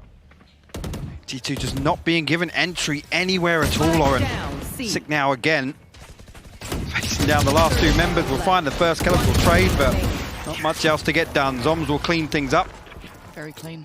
Well handled by Sentinels. Again, just not allowing G2 to punish the economy, or even damage the economy, I should say. Sentinels now with a huge financial buffer, especially with that operator online, the Blade Storm as well. I think potentially online for Tens as well. Now, you were saying that they need to find a way in, because Sentinels aren't going to give them. We've seen this already. It's quite clear. Sentinels do not play an overly easy game to read into, to get picks on. Everything is very well considered. Now we have to look at G2, and the conversation I'm sure they're having now is, well, how do we find our way in? How do we start dictating the pace? Well, my concern becomes actually when Sick starts getting his ultimate online, they can get a little more proactive in some of these rounds, and it's going to catch G2 off guard, especially if they're happy to sit as deep as they are. Like I said, they can't really gather any information in the early round because Sentinels being so disciplined. And I think actually, talking specifically about Sick, once he does get online and once that ultimate's available, expect there to be a very, very strong support system in place. Again, look to Shazam, look towards Tens, and obviously then Zombs as well on the Astra. These set pieces on defense for Sentinels are so clean. So what you're telling me is there's not an easy way. If anything, it gets harder. There are none. Great. Cool. Well, let's see what Niels can come up with behind them. Because 4-0, they do need to find a bit of an answer soon. This is what the timeout is here to address, because these rounds haven't been that close. I feel like they haven't even really been able to execute on the sites. They've been struggling to have that ability. Well, the thing with G2 is we know they lean away from these kind of choreographed, like set pieces. Set pieces, and again, that's why it almost relies on. Oh, actually, there's a bit of spam coming through from outside B there onto Colamenta, but it's so difficult to find an opening duel here that Sick will just continue to command garage area. And again here, look, just nothing gained the other way. You've got Tens now posted on A long. Mixwell there. Okay. Not creeping through just yet. I've got your trail. Okay, let's see what they do with these Seekers then. They have drawn rotations. I mean, you can put a lot of faith in Tens, though. He's still pretty solid with that off, but now Sick's going to lean on in. Going to actually get one as well. The spray doesn't quite connect for the second, but Zombs has his back as well. Avova's now gone. Kello's looking a little isolated on the side. He needs some support here. He only gets the trade in the end. It's a 4v2. These trades are so effective for Sentinels. As well, the ability to pause and allow Sick to come through and just bait out that first engagement. Look how deep these rotations are, man. There's no risks. Especially with Dapper's utility still in position here. Give away exactly what's about to happen. There you go, Mixwell will actually hop into the first. Nuki will remove the second. 30 seconds left. Actually, Hudson Fury comes through. Dapper will find a kill anyway, but Nuki called upon now, and again, G2 just cannot find anything here versus Sentinels. And again, the thing is, when the rounds play out like this, they don't even really get a good feel for initially how Sentinels are set up, and every time just one piece of the puzzle moves, it's then G2 resetting effectively. Yeah, but this is the beauty of Sentinels. It's like watching an artist paint a picture. They are so good at playing this map. It's incredibly hard to, one, get to the position to even have those executes that G2 don't particularly like anyway. How do we get reads on rotations? And even if they get a read, how do we punish those? You just can't. At the moment, Sentinels are playing an incredibly elevated game. Throw into that, G2's money is now in the bin. It's starting to mount up a little here, but let's see if Kellogg's can maybe offset that. They've been struggling to deal with the 10 Shazam combo over towards the side of the map, and maybe some more of that to come, but maybe overwhelmed. Who knows? Maybe not. My word. Tens brings it down on him, just the guillotine slicing through. Shaz by his side, and now a new position adopted. Double stack towards long as well. They still have so many players always in the right place. Tens a second away, but Shaz is right there. Puts his life on the line, and it's another round. 6-0 Sentinels. Answering back real loud. It's actually great. I think that's the third or fourth round now where G2 have only been able to find one. Yeah. Which is just crazy. I mean, Sick now actually up to 8-2. Dapper now, the ultimate available 10 still with that operator. Blade Storm online towards G2. Lockdown, Nuki one off the res, but again, these are very reactive ults here that I don't think G2 really are in a position to lean on with the way these rounds have gone. They're not being given enough to find an opening and then try and secure the round or secure control of any of these sites. I love that. Tens just swinging out anti-flash, gets himself into a great position now. But on the other side, there's still Mixwell. But I've seen this man turn a sniper into a shotgun, so don't be surprised if you see it again! Oh my God. Tens does it to him! Mixwell left ringing off of that. What are you meant to do? There's now 4 of them. The first brave step they put forward, they get met by that. And look at this as well. Sick down C long, so they know that Sentinels can drift away from C. 2 players position now to greet this push of G2. Zombs and Dapper. Again, there's just no way in. Sentinels perfectly positioned to stop anything here. And the problem being, they're going to come through Garage.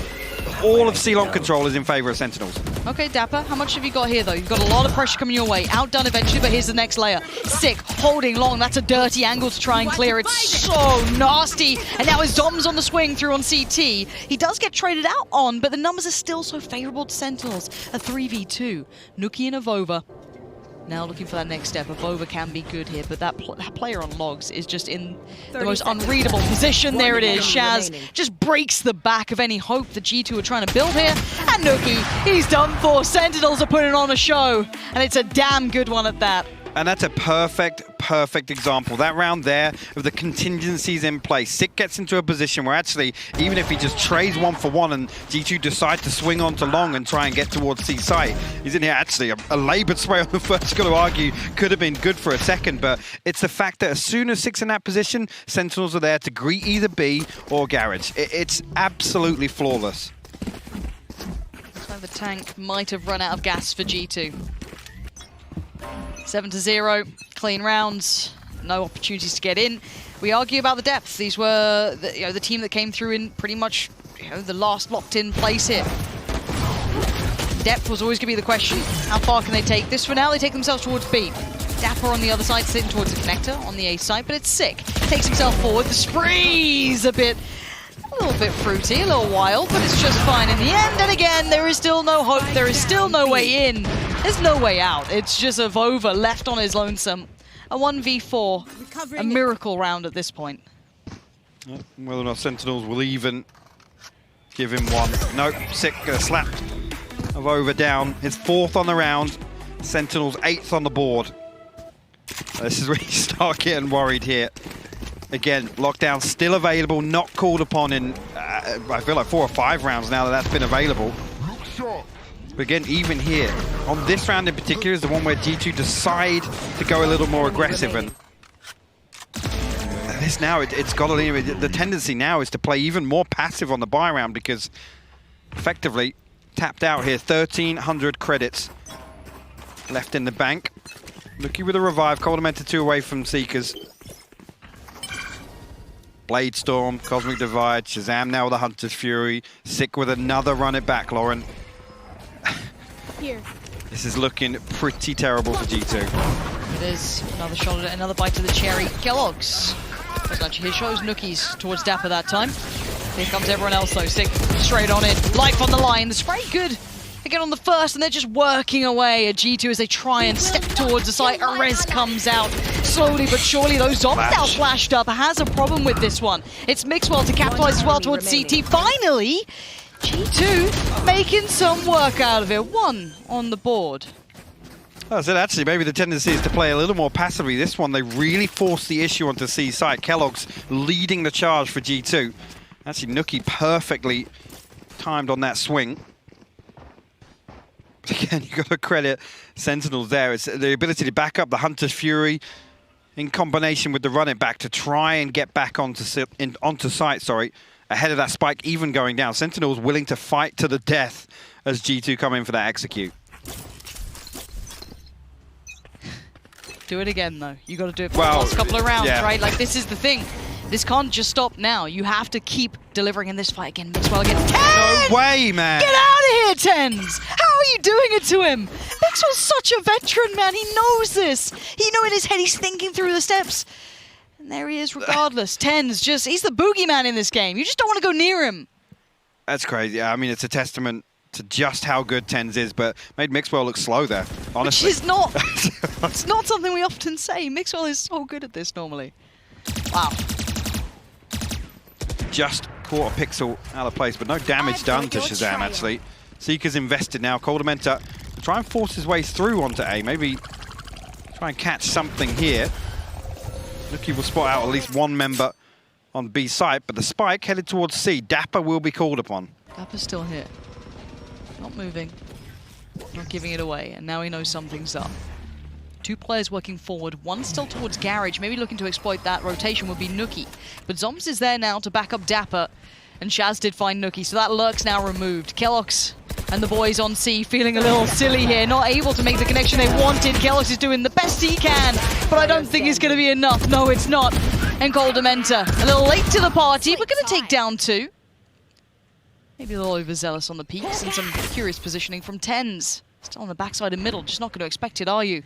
And tucked in the corner, it's going to be sick, and it's going to be another for Sentinels. This one's looking all but over. Again, just watch that back. It takes them so long to get up towards it. Then they're posted behind the trap wire. And again, Dapper buys effectively like 8 seconds with those two. Okay, yeah. That's even worse from the other angle. But with those 2 cages there, buys so much time for the rotation to come through that Sentinels can effectively fight a 3v3 on site before the spike is even close to getting planted. And a reminder to every other team who maybe thought there was hope, who looked at this going, they've dropped a map. First one they've ever dropped. Maybe they're human. Maybe this is the time to strike. Maybe not. It's 9-1. Up and over. Kellogg's just swats him out the air. Tens is so just nasty with everything he does. He's still aggressing. He's knocking down Sewer, falls away just to get out of the eyes of that dog, and now can re-aggress on it. But fixed on the flank. He's in the spawn. They're making it hurt now. Just a chokehold on G2, sending him back. This is all but over, Sentinels. The Prime Gaming flawless. What a setup, and 6 so quickly in position to absolutely punish G2 before they can even get the ball rolling. Out of my way. Staring down the back. This is so good. Tens doesn't even wait for the audio cue there. He's already posted. There's not even like a reactionary shot. It's like, Bladestorm was available. Somebody sit C-long with me. I'm holding the angle above. It's crazy to watch this guy play. Truly. 10-1. Oh my god. And the play from Sick. And look at the spam. Shaz. Oh, Sick still going! There's no rest. There's no room for air. This shouldn't be allowed on Twitch. No, this is absolutely relentless. Finally, the lockdown going to be invested here. And Avova actually will find some damn. I don't think Sentinel's too bothered about the outcome of this round in particular. Zombs creep towards the G2 spawn. Actually coming back in here. Dapper going to find Nookie. Over on the other side of this wall. We'll find another kill. Kellogg's actually flanking on the backside, but Zom's still alive and kicking. Finds the spike, finds a second. Kellogg's will fall. Mixwell, 17 HP in a 1v2.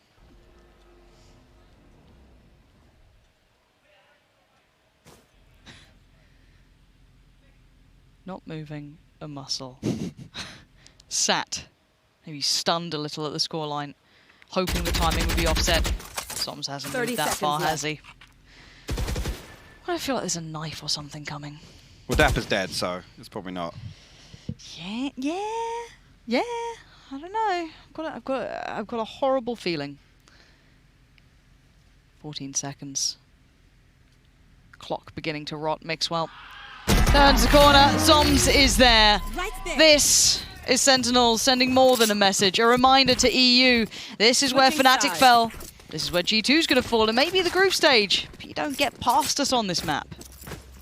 This is absolutely brutal. I mean, at this point, you got to ask the questions again around G2. They're able to close out comfortably on the second map, but it's night and day here. This is Sentinel's stomping ground, and it really, really shows the gap between these two teams. No, it is a real difference here, and someone who I'm sure will be elated after being obviously very quiet on that previous map. But, oh, God, if only. We've been trying to make him quiet for years. However, someone who will be happy will be Sean. So hopefully he's standing by ready to break down a couple of looks of maybe what surprised him, what made him happy. Who knows? It's going to be essentially a Sentinels frag movie, so enjoy this. Game's not over till it's over, Lauren, but this round is really sick. So this is a really cool round from both teams that I want to go over today. So let me first draw attention to all the G2 players over here outside long. Oh, wrong tool. So we have all the G2 players outside long A right there, ready to get A control at the start of the round. So let's roll the clip for a little bit. You can see the turret is here, Mixwell is over by it, the guiding light comes through long. And the reason why the guiding light comes through this jet smoke, which actually comes from Kellogg, so let's pause for a split second. So we have the jet smoke from Kellogg's that went right here in A main, the guiding light goes behind it. That puts in the mind of a normal player that, you know, the attackers are aggressively pushing long at that point. But this is TenZ, and TenZ does not fall off of this angle, which is massive. It means the fake does not work. It means Sentinels will not over-rotate. Mixwell is still holding very passively over here at the A side, just in case anyone were to push through, and right away, G2 rolls and plays this passive default setup. You can see they're spread out, and it's going to end up being a garage split. I'd also like to draw some attention to why Sentinels is capable of doing certain things in stacking places. You can see the double trips front B, as well as an Astra Star. So the Astra Star will turn into a gravity well. There's a cage there as well. So B is just a death trap. You do not want to go there on this particular round. And then C, it's a very hard site to hold, especially against pops when you're someone like Astra. So how does Sentinels deal with this? Well, this first Astra Star would activate as a smoke. The second one would turn into a gravity well if there was a C-pop. And then Zoms even puts a third star right next to him, just in case there's a hit and he can hide in his own smoke, dodge recons, dodge a drone. You know, he's capable of moving around. Guiding lights won't blind him. Trailblazers can't get him. So he has all this planned out utility. In addition to that, we have Dapper's cam on the wall for more info. Sick is playing Garage on the rotate. So let's keep going a little bit now. And what you're going to see is the Sky is going to use the Seekers to clear out Garage, and that is what's going to activate the start of this round. So Sky is gathering by Garage. She has the spike, and you can see Mixwell still by this A lobby. The Sage is grouping up, and there it is. The Seekers come in, and the Garage split is on. And let's pause it real quick. So what you're going to see now is the Sage has walled window. That means that they can fully focus on this split. They don't need to worry about anything behind them. But also, simultaneously, we have Kellogg's throwing a smoke and dashing into it into the C site. We mentioned this earlier with Shazam. The Jets dash in, they get the vision with the dash, and they're getting tons of info. He's following the Seeker. He knows exactly where everyone is. Sick counter ults, and this is the game-changing play by Sick, in my opinion. He ults around this spawn corner, and you can see him right here. This is his ult form. He's a free body to help deal with this hit, and he's a massive nuisance to G2 on this hit. In addition to that, Zoms plays this perfectly. He activates that second smoke that I was referring to in the site, and let's play it a little bit more right now. So Zoms Nest in the site takes out the Seeker. That allows Sick to get that frag on the spike. Sage gets the trade. And Kellogg's is scrambling, trying to get Zoms back site. And he does. But look, Sick has rotated in from back site now. And he is on plat taking Zoms' place. And he has this insane crossfire setup. So now Sentinels is immediately in this 4-on-2. And they're so aware of G2's intentions. Look, they're just rotating all over the place, leaving the C site. They know the C site is locked down. They have a camera there on Dapper, and that's when Dapper's trip hits. And it signals Shazam to blind ult into the B site, and the round is over. I think both of these teams played this round phenomenally well. And it just goes to show the level of play between these two teams is absolute top-notch S tier. And I cannot wait to see more of this. Back to you guys, Panpoc. Buddy, I don't know how much more of it we're going to get. That was, it is a good game, but the scoreline's a little skewed here, Hypoc. Just a little bit, yeah. Wee bit. Yeah. To say that this pistol round is crucial. Woo. Yeah. Yeah. Should make some more sweeping statements. You want to undersell anything else, or? Go ahead this way. Cool. Well, they need the. They need this. I think they need round 2 to 5. 2 to 5 conversions as well, and then a couple more. Right. Because once Sentinels get to their buy round, but imagine if they did it. Can you imagine? Don't be biased to Sentinels now. Gosh, G2 can do it too. We'll find out. It's 11-1. This is the group stage. Keep in mind, the first time really we're seeing this NAEU battle go down, and it has been taken to a third, which definitely caught some of us off guard. Kellogg's trying to catch someone off guard for 6, having none of it. He does not care. He sends him right back like, don't worry, boys, you'll have a break soon. I'll try and get this over to you nice and quick. 3 still stand, and the A hit looks like at least being toyed with. Some audio cues given, but they peel away. Vova's got himself all the way to the bottom of C-Long. He's going to hear this information, should pull the rotation from G2, see if he can find anything on the way in. Oh. Actually, the trigger discipline is perfect here. How long does he hold this? Till right about then. Pulls the trigger on 10, but now he knows there's another. Wait, what? He was in Astral form. He didn't hear no it at all. idea. Absolutely clueless, and this gets spun on its head. Avova maybe being the lifeline, at least for a couple more rounds. Dapper, though, first step in, and it's a good, and 40 more seconds to play with. He's got time. He's about to have a spike as well. 35 seconds to make something out of this. No way. Now, he's got to know if Over at least was on C-Long. That's the last call. Nookie hasn't been particularly noted. Left. Maybe was on A earlier.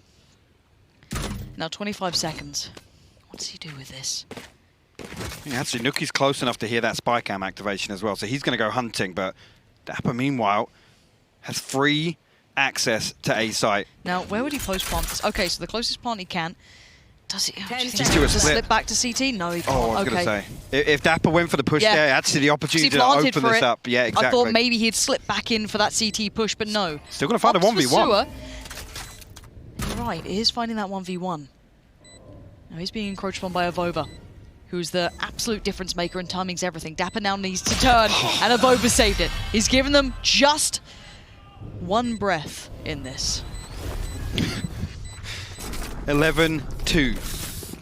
Avova going huge on the pistol round. Again, the timing of Zombs slipping in to try and set up that push onto C. Again, Avova, the balls to pull that off there, to let the first pass, the second as well, and let them actually come up. And the whole time he's relaying that information. He wants the contact to come through from Mixwell on site as well.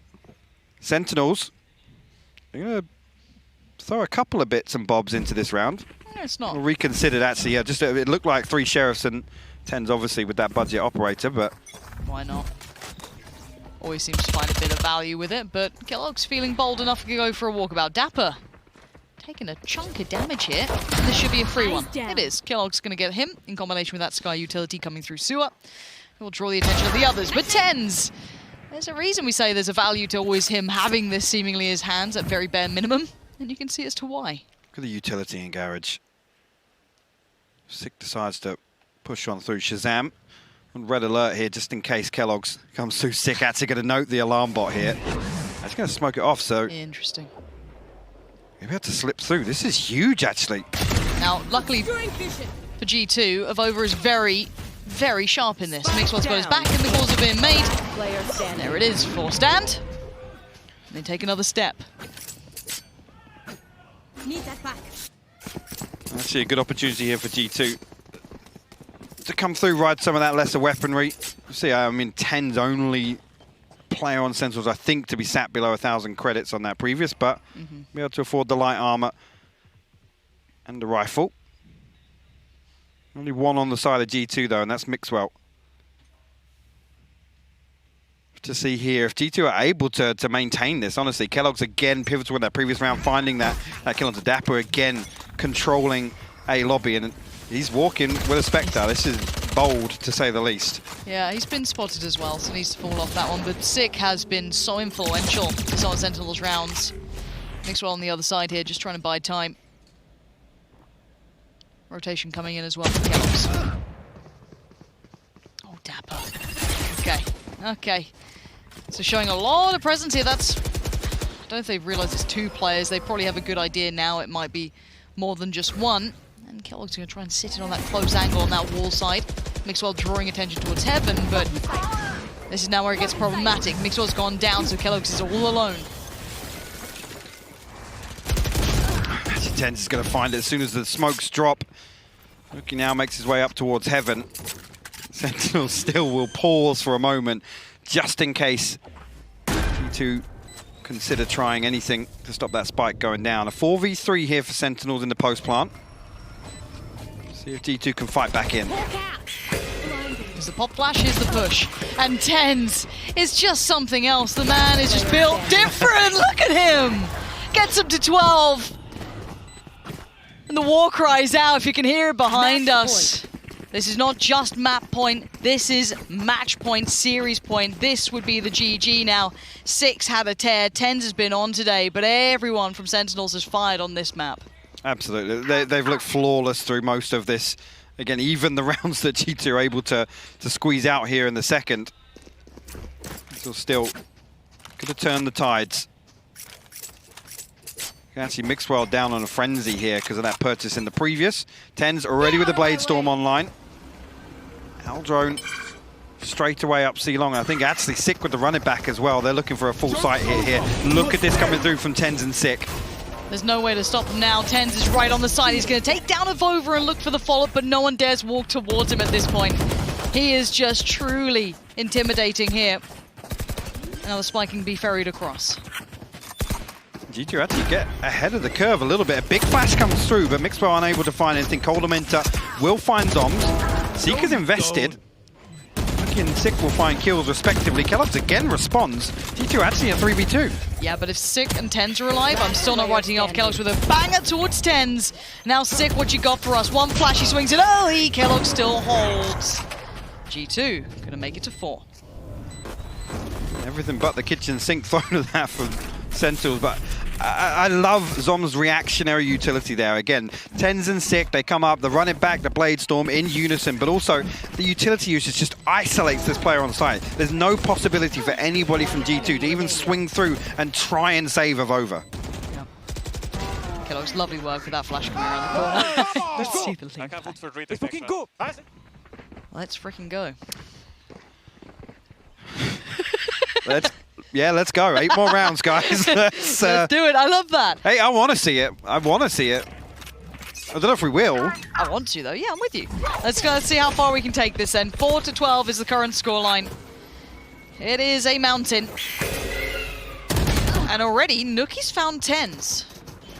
So a good start. Still showing this willingness to push at this point. Says a little something. Sick, though, has all the way onto a site with Dapper. Again, look at this crossfire, though. Mixwell's giving it up, but they are anticipating that exact threat. Nuki will find 2 more, his 3rd on the round. Noms will respond, but a 4v2 for G2. Okay, make that a 2v2. Okay, this is not how it happened, surely. From a 4v2 to a 2v2. And the last of Shaz and Zoms this time. Looking like A's the area they're going to be heading towards. Spike in the hands of Shaz. Heading on over. Coldamenta and Avova on the other side. Avova might have even been heard there. Oh, look at this. Just a slice, just a portion. Flash comes in. And actually they're pushing it. Coldamenta good for 1. Now does Avova get... Yeah, Shaz knows exactly... Okay. The read from both of them there. They both come off it. Avova delivers. G2 will live to fight another day. It's 5. Again, here, I mean, you're absolutely right. For Nuki and Kellogg's to still be this decisive in some of these rounds, it's exactly what G2 need if they're going to make this a possibility. Even they knew that was just that was a straight up coin flip. Just. I think Sick was actually anticipating exactly what was about to happen. Yeah. And we go again, 5-12. The money is broken this time, but hey, we've seen these rounds sometimes go a little wonky. The Sheriff's through a 4. Okay, and the Marshal. The G2 should be aware of this. They have to be on red alert. This is not just a walkthrough, just because the weaponry isn't there. It's one of the biggest tells of that first map that worried us. The anti-ecos. This is not how you'd want to lose a series. Tens spotting out one towards back plat. Don't show your head. Bloody hell, he's crossing back over just as the smoke dissipates. Avova, careful, but you've all seen the clips of Avova in this corner, and you might see it again. That's 2 lovely frags. He's up against pistols, though, so we're not going to scream and yell just yet. And Shaz sees the flash. Probably going to lose. Oh! Avova. Keep it chill, mate. There we go. 2 now left. Tens and Zoms. No opportunities. Well, no opportunities other than that one with Avova really presented. Mixwell still had to jump again there. Tens just landing the headshot. 21 HP. Find another here. Kellogg's might actually spot him there. Nope. Avova. Find his 3rd on the round. 6. It's clean as well. This would be I'm ready for it. Pretty interesting spectacle. colors do G2 have normally? Like, what's their like shirt color? It's kind of just like black, right? Yeah. Like, a little bit of, like red and white. I'm tempted to say I'll dye my hair that color at this point if they actually do pull it back and win. I'll dye my hair the color of G2's jerseys. How's that sound? Same, I'm with you. Yeah? Yeah, we'll do it. Okay. This can only go well. I mean, it has been... Safe for me. Yeah, I'm about to say, it's not bad, is it? Just salt and pepper. 12-6, though. This is another big round. Buy round coming in. Rifles back out for Sentinels, so they're sat in a much better position. We do have the res on Nookie. Mix up with his ult as well, so the more kind of, I guess, instigating ults. But Coldamenta now, starting to feel things out here. Spots out at least one. That's sick now noted. You can see the creep up on long as well. Kellogg's better be locked and loaded. Coldamenta good for one. Spots out another. Flash comes in. Smoke goes down. Zomzo, great work towards Coldamenta. That's now a problem for Kellogg's. The neural theft will be popped to the information reveal, but Sentinels look to force their way through. Timing. 1 for 1, actually. Nookie will find another one in response to the Hunter's Fury popped. Zoms now will get through. The lockdown will be removed. The back of that. And look at that, Nookie and Mixwell combine. G2 post another. It's their 7th now. Now, normally we don't get excited for comebacks until double digits is achieved by the team on the comeback. Generally, the general rule of thumb. I'll give it till 8. I'll give it till 8 and then I'm on board. And then obviously they'll lose that one. It's over and done with. For this... Looking at the script, actually. Well, I haven't got that page. Production just ripped it out, so I don't know. We're going off script here. It's mad. 7 to 12. Money's back down. Now the problem is, we talk about money. Sentinels will be in this kind of, not perpetual phase, so we'll be able to get buys, but it is going to be that little bit of an issue here and there, but again, still danger aplenty. G2, how resilient are you? That's the big question here. How far can you take this, truly? Well, the way they're reacting, actually, I mean, again, these rounds are a little unorthodox. Tends to try and just find an opener here. We'll spot of over, actually, behind Platt. Over will escape back here, and Kellogg's find sick on the other extremity. So Sentinels doing what they tried to do on Split, just pull these rotations and create their own gap in the defense. G2 much better equipped this time around. Yeah. Again, same sort of work leading in through from Garage. You're going to have, I think it's going to be Nookie at the back, watching the pusher in case there is pressure here, but Tens has actually garnered some space. Spots out one, that's ambitious, and Mixwell this time does get the better of him. Good follow-up. And there it is, it's Prime Gaming Flawless. We're at a G2. They are now starting to build up a little bit of hope. Just a little bit of hope. Starting to filter through. 6, not been necessarily quelled. He's on 24, but he has been slowed down in this half compared to him running rampant in the first. Yeah, which is interesting. Again, you quite often see Sentinels just throw Tens and Sick into the mix, and more often than not, they're able to find entries. They're able to find actually 2 or 3 kills on the back of that. And right here, as I said, you got to credit G2. I mean, particularly Avova and Mixwell, who time and time again are able to shut down Garage and see sight. And Sentinels sat a little deeper. Yep. Kellogg's now posted, but the run it back, this is see what he can get done. Yeah, lovely utility work so far. Could at least hinder some of that approach through Garage. Forces him to look towards that B site. That's a problem. Coldamenta, Nookie, it's all falling to pieces. Sentinels tearing away that just a dash of hope that they had, and now it's down to Avova on Kellogg's. They know Avova's back here. He's been here every round. He's now surrounded. 1, 2, 3. It's just gonna be sick to shut him down as Kellogg's prevented the impossible before. This time, Sick. I couldn't imagine a better player to close it down, and in flawless fashion. Again, eventually they're able to break through and find that final round necessary, but G2 showing resilience. Again, we talk about the pedigree of this name, this brand, and how often they've actually had to play from behind. Right there, a big positive, but again, bigger picture. You got to look back on that first half and just think, actually, what is the depth to this team on the international stage? Because Sentinels, we have a fairly good grasp on where we place them. Yeah, we do. I think that's a really fair assessment as well. We know that they are towards the the most extreme of tops. Be it first, second, wherever you want to put them. I'd say first right now, generally. But again, they're being tested by, I guess you could say, 4th seed coming in from EU.